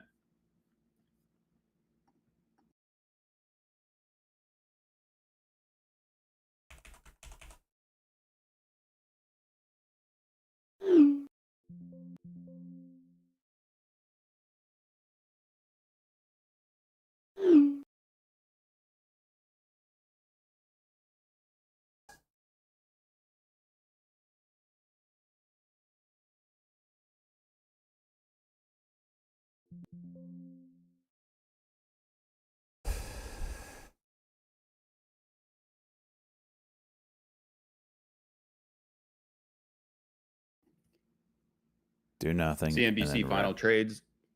The Trade Desk, ticker TTD. AppLovin, ticker APP. Broadcom, ticker AVGO. And Goldman Sachs, ticker GS. CNBC final trades.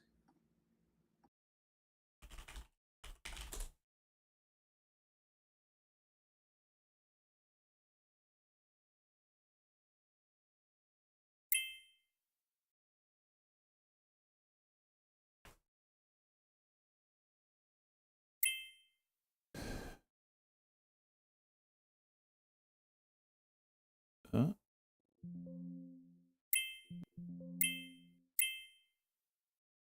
All right, half my order I gotta fill. It's a big daily level.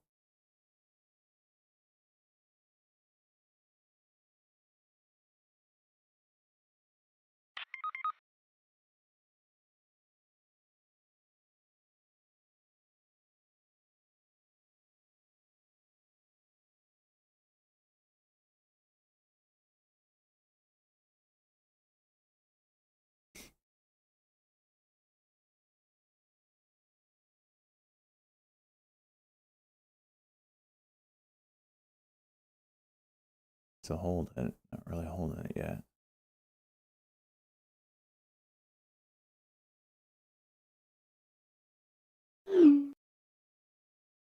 Big buyer showing up. Now we're talking.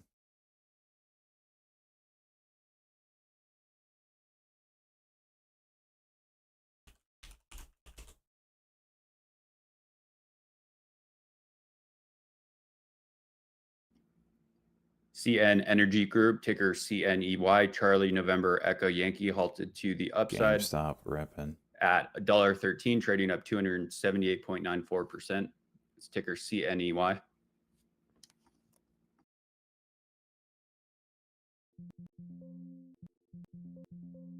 right.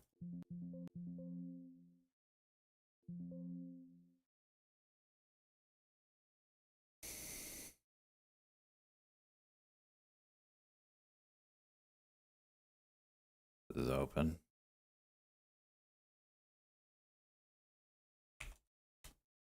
It's actually not dumping, which is weird.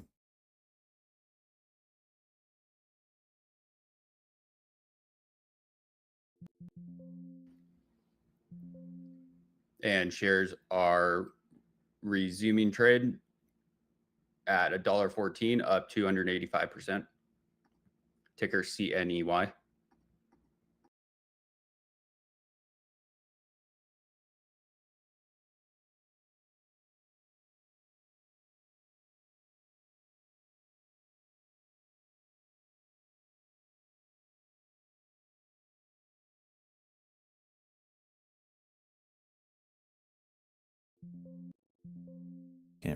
Can't even react fast enough.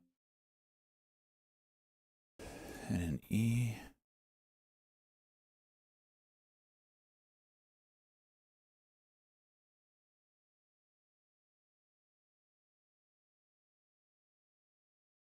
High day incoming.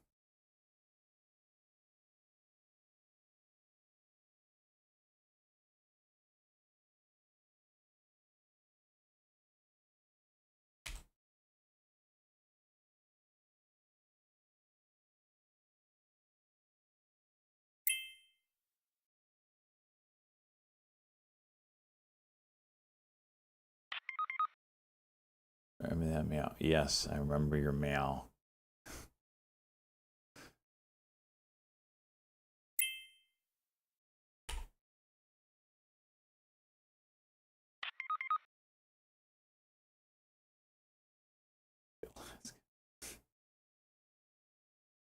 He's calling me a pussy when he says meow. Because I didn't buy the bottom.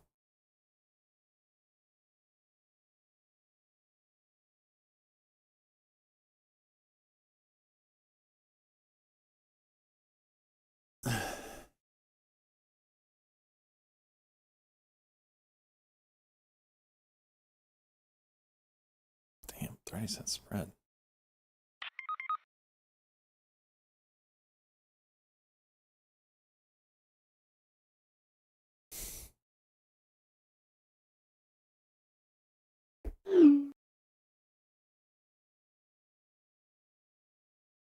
About to get your wish here, bud.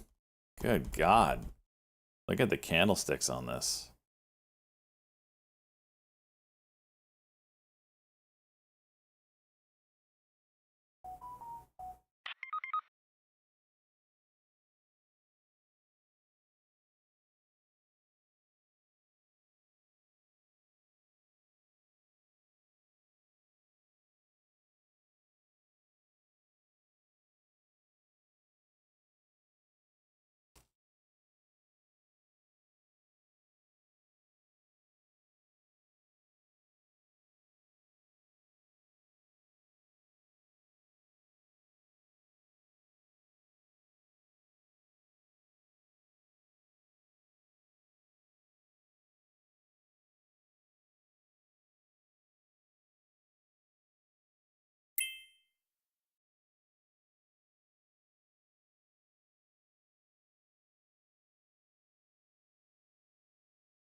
Is this melt up time?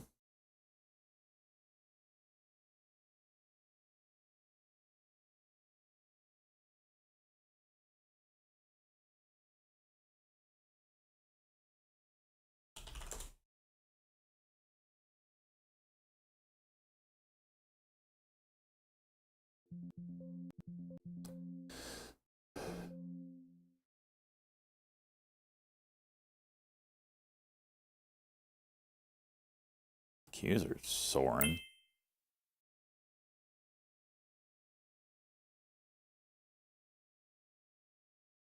No ticker Disney DIS. Sure seen a bump in activity. Note reports of numbers from last night's debate. Close to 60 million watched debate across broadcast and cable TV.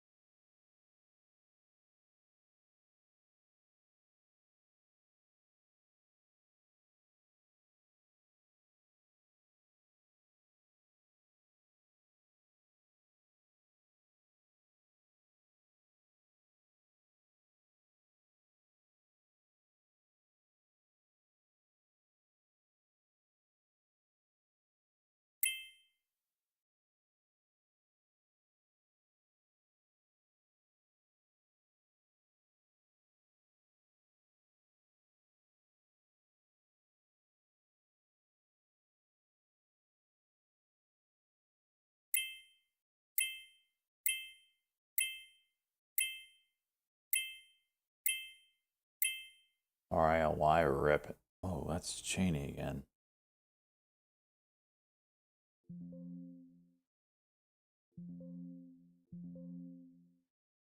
Halted again. About to go high a day.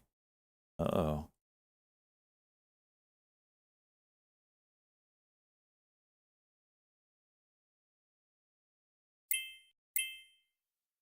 QH now as well. That's got ways to go.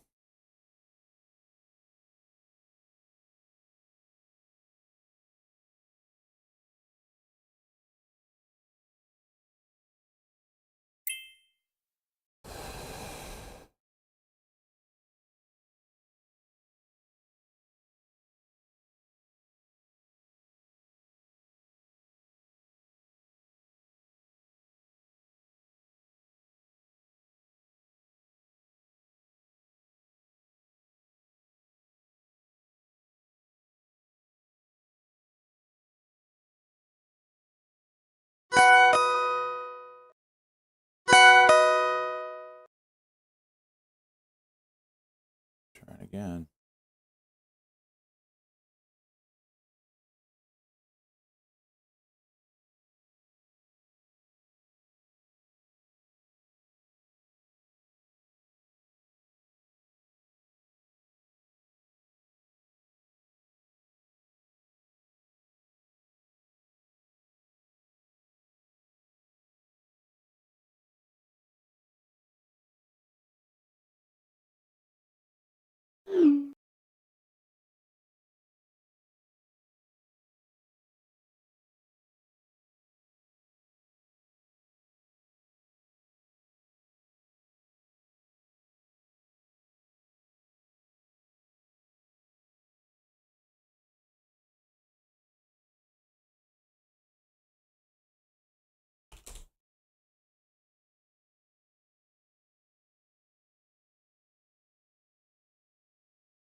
Ticker NVIDIA, note headline U.S.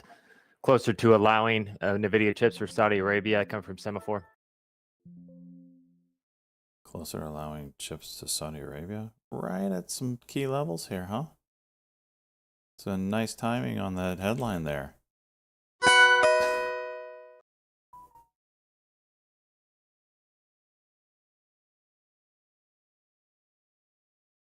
Real nice timing on that headline.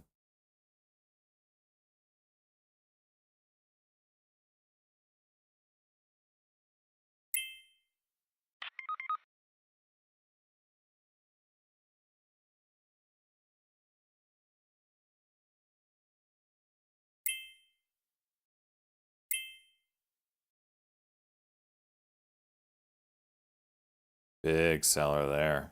Did he get taken out? Was that 1.4 million?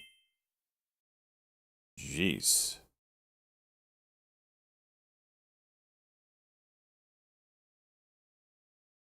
Almost like someone knew that headline was going to be there so they could sell into it.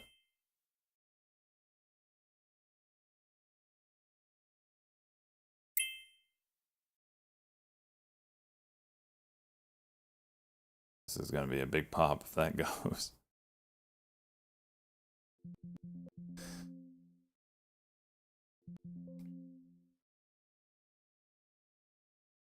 Oh, wow, look at that.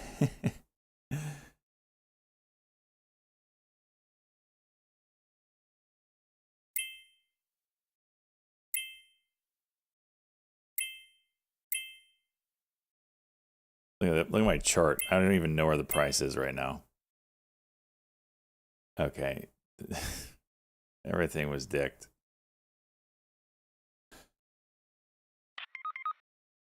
You should take options next time. Hey, suck a dick, I did. NVIDIA ticker NVDA seen a report from Semaphore that the U.S. is closer to greenlighting NVIDIA chips for Saudi Arabia. That's ticker NVDA.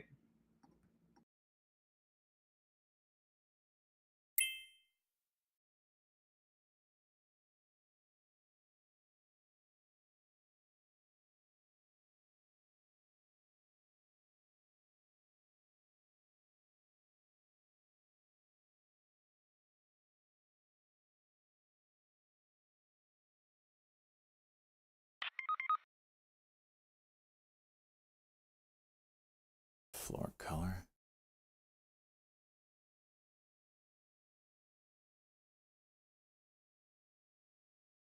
It's perfect timing. You know, someone just magically had 1.5 million. I didn't know we weren't allowing chips to Saudi Arabia.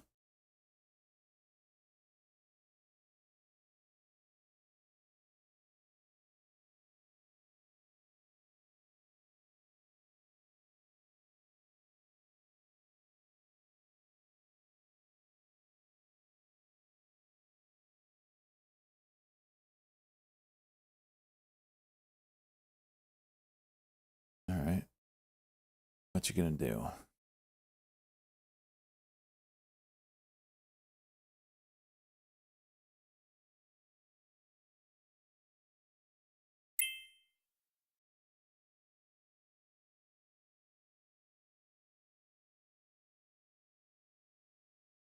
$13 break here would be pretty magical.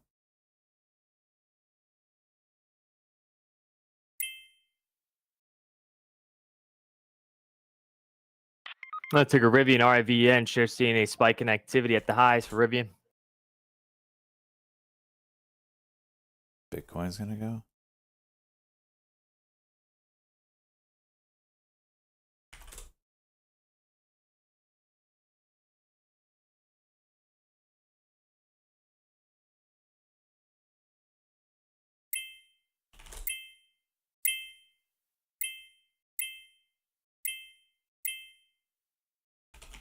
CNA's open. Damn.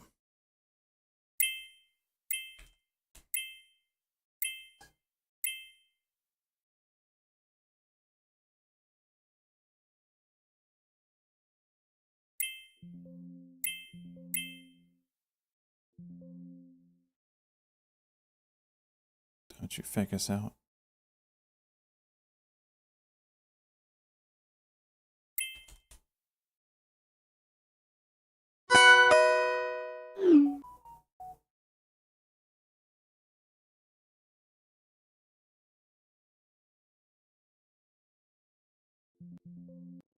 Yeah.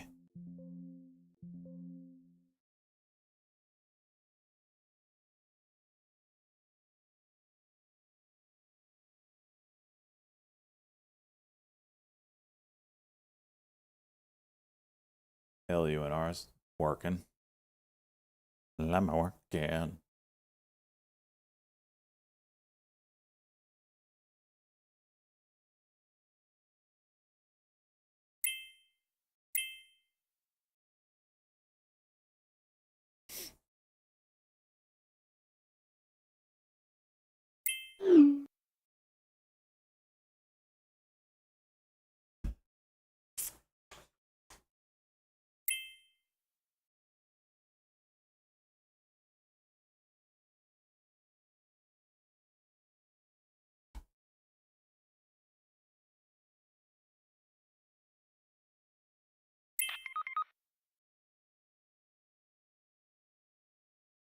$61.60 above.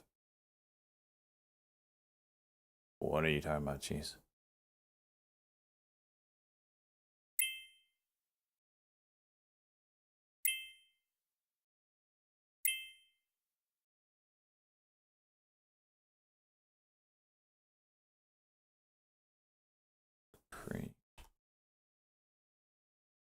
Oh, Bitcoin. That's what he's talking about.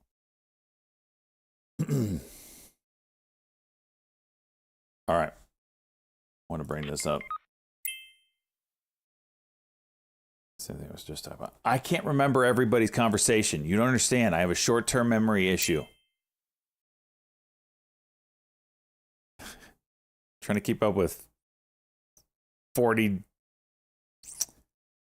And you said 61.5, not 61,000. So it makes it even harder to follow you. All right. Going back to what we wanted to talk about earlier, the 90 MA crossing out of the 21. We had that happen a couple days ago. And every one of these leads to, I believe, a 5 to 10% pullback, if I'm not mistaken. From its peak to its bottom. This one was a bigger one, I believe. Yeah, that's like 9.6.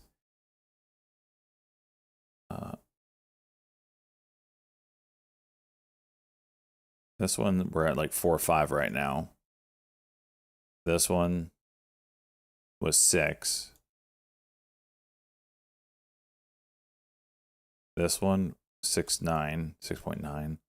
This one, 5.7. This one, 9%.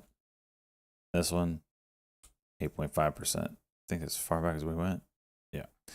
So, and they don't happen too often. We've just had a few of them recently, which is odd. So the last one was a couple weeks ago in July. Well, not a couple, it's July. Before that was April. Before that was September of 23 and August of 23. Before that was February of 23 and December of 22. So it doesn't happen too often. And you do typically get a 5 to 10% pullback or in between that. If it's a 5% pullback, we've done it. And we're bouncing off the lower Bollinger Band on the daily chart, and we're going to run into October. I would not be surprised if that's the case. I also wouldn't be surprised if we come down lower. What would a 10% pullback look like? Or a 9.8? I don't think we saw 10. We saw like a 9.5. That would put you right on that support right here. From these last dips, you just connect the dots. You got a support line. You got the 200 right here. That would probably be a massive buy spot. My guess. And it probably doesn't get there because of that. Well, I'm saying is we might have already gotten the pullback even more godly.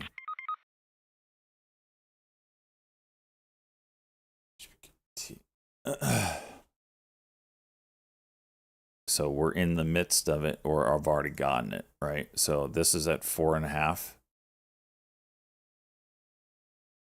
If you get you can get anywhere between 5, 6, 7, 8%, 9%. So is there buyers here? Obviously. People buying a chunk. And we just heard Kim Carson talk about the end of the year front running that's going to be going on. That's why I keep saying October, November, December, you're going to see the moves up. And it also coincides with the best months of the year, traditionally. So we get this dip over with. Do we rip going into the end of the year? I don't know. It's plausible. It's probable. You know, get your dip and then your rip. Be careful what I'm drawing. So keep that in mind as we are pulling back, as it could be, and to dick all of this up is Fed is next week. That's the big question mark. Because none of this matters. TA goes out the window, in my opinion, with the Fed stuff. We saw that back in October of last year. TA said, oh, we're going to get shit on. And then Powell said the end is over, or the end is near. Right here. We were getting a weekly crossover right there, which is really, really traditionally bad. Where is it? Yep, right here. This 9 crossed under the 21, which is traditionally a really bad sign. Last time it happened was January 22nd, and from peak to trough, that's 27%. Before that, here's the cross 9 under the yellow, 36%. And that was 2020, March 2020. Time before that, October 2018. Doesn't happen often. That's 20%. Didn't happen here. Didn't happen for a while until here. This one I think is a little smaller, 15%. So, 10% plus easily. Smallest one was 15%. It's a big deal when that crosses over. And we got that crossover right there. And then Powell came out and said, we're going to stop raising rates. We're done. And we're going to cut soon. The end is near. Boom. Market went nuclear. So even though we have these crossovers here. Peloton ticker PTON. Executive speaking at the Goldman Sachs conference says believes company crossovers here has more than required cash to operate business. Out. It's ticker PTON. None of this matters, in my opinion, because you have such a just a little minuscule event called Fed rate decision that everybody's waiting for. What will it mean? Is it 25 basis points? Is it 50? Peloton executive says continuing to evaluate capital allocation strategy to either and of those. Still focused on deleveraging. No one knows. So it'll be interesting to see. Says what estimates happens. At-home treadmill products market to be more than twice the size of stationary bike. Ticker PTON. Speaking at Goldman Sachs conference. Nuclear. It's nuclear. Nuclear? Nuclear? No, it's nuclear. It's 3 syllables. Get out of here with that trash.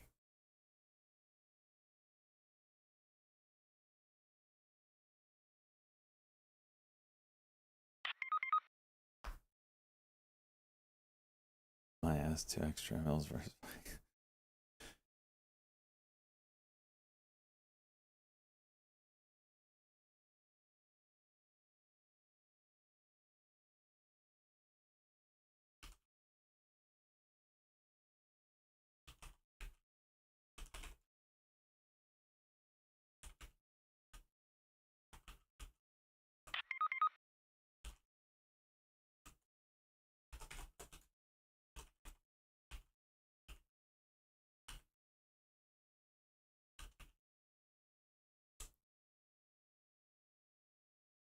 Bush ruined a lot of people in that word.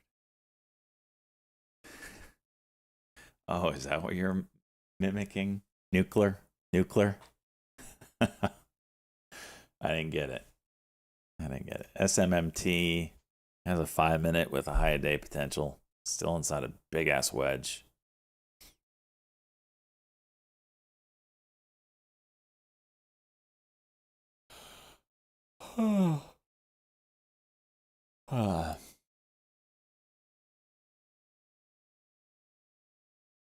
We're just flirting with this level, Buzz. We need to break on through to the other side. We need to break on through, Buzz.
Do it!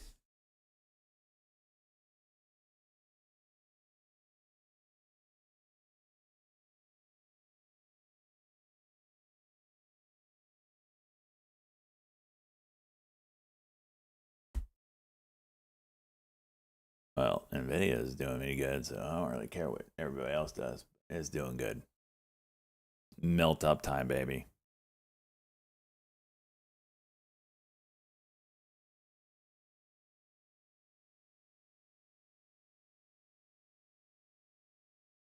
What's your trade, Salt?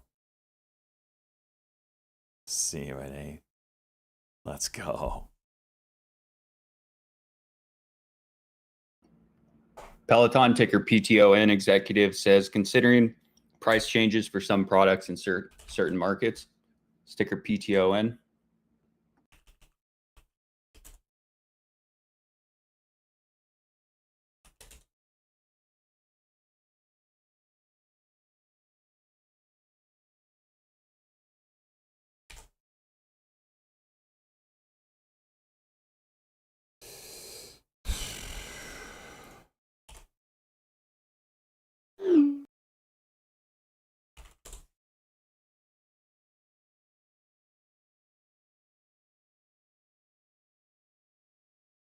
This thing's going nuts.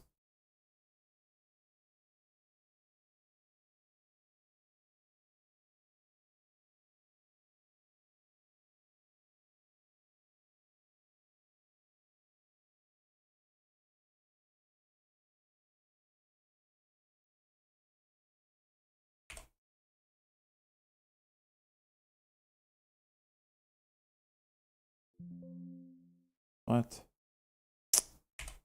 Oh, freaking button.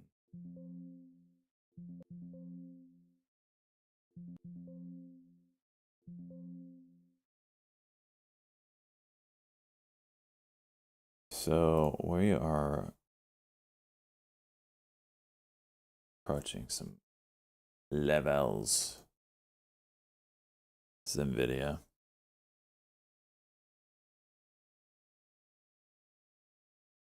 Upper Bollinger Band as well in the 5. I don't think we break through without pulling back.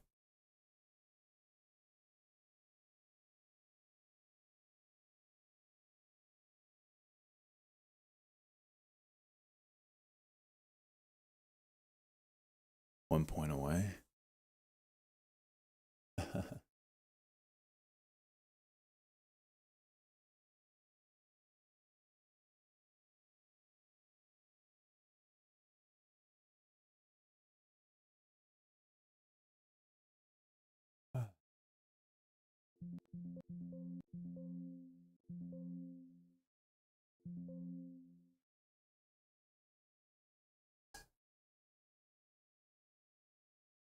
On NQ.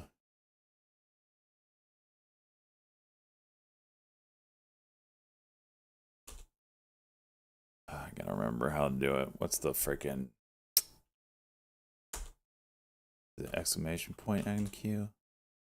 I gotta remember the command for it.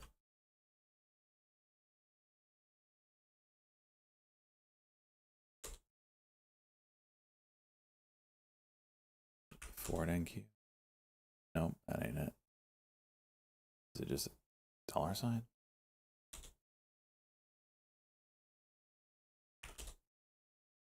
Nope. Is it NQ exclamation point NQ1? Nope.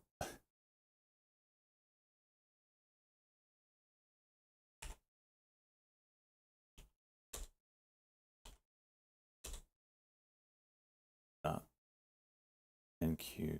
Ticker FTCI, Foxtrot Tango Charlie India. Sure, seen a spike in activity, new highs, FTCI. It's not that one, Joe.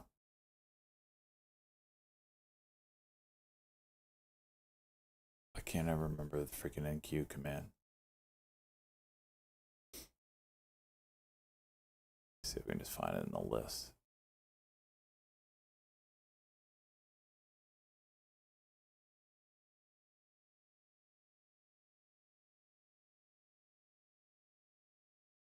I think it's $sign NQ1 exclamation point.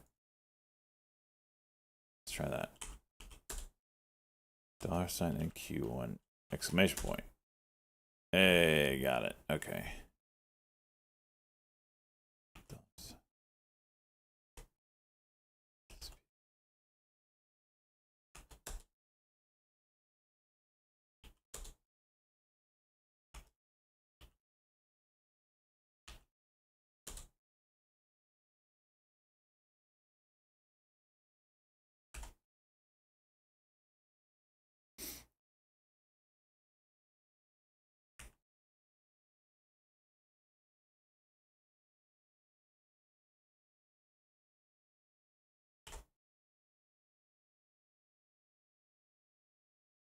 Oh, we're right there.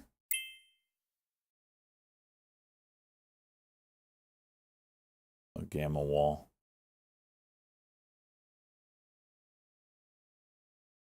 So over that, we probably do move, huh?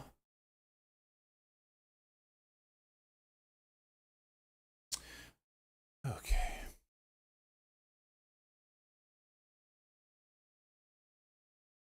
Here, I'll put it in the trading floor.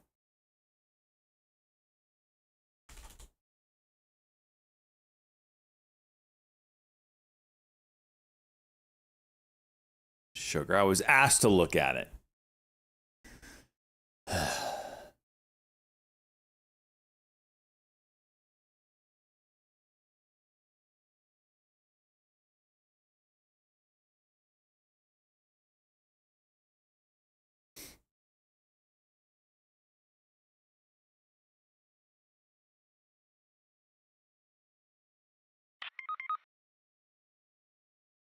Don't react. Deep words.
PLCE, nice pop.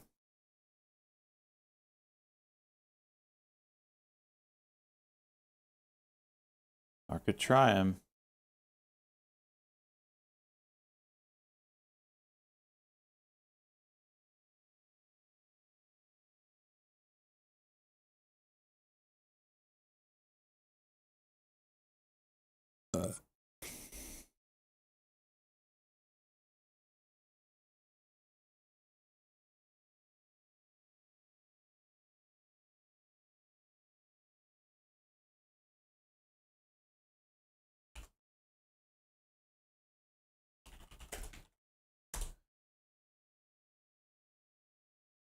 All right, I'm calling it.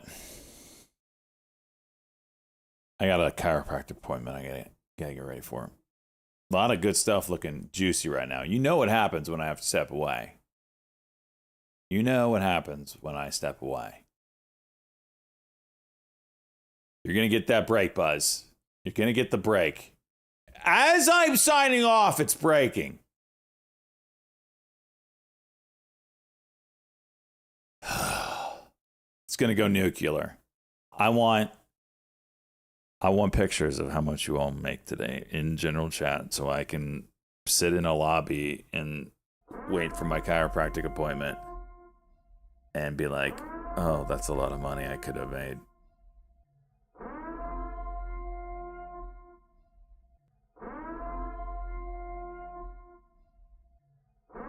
Meow. You all have a good one. Good day. Back-to-back good days. Back to green on the week after Monday's debacle. Watch SMMT. That one's looking good. Little price compression there. Could get a wedge break. Other than that, see you guys tomorrow. Probably not early, but maybe so after today's move. We'll see. Peace out.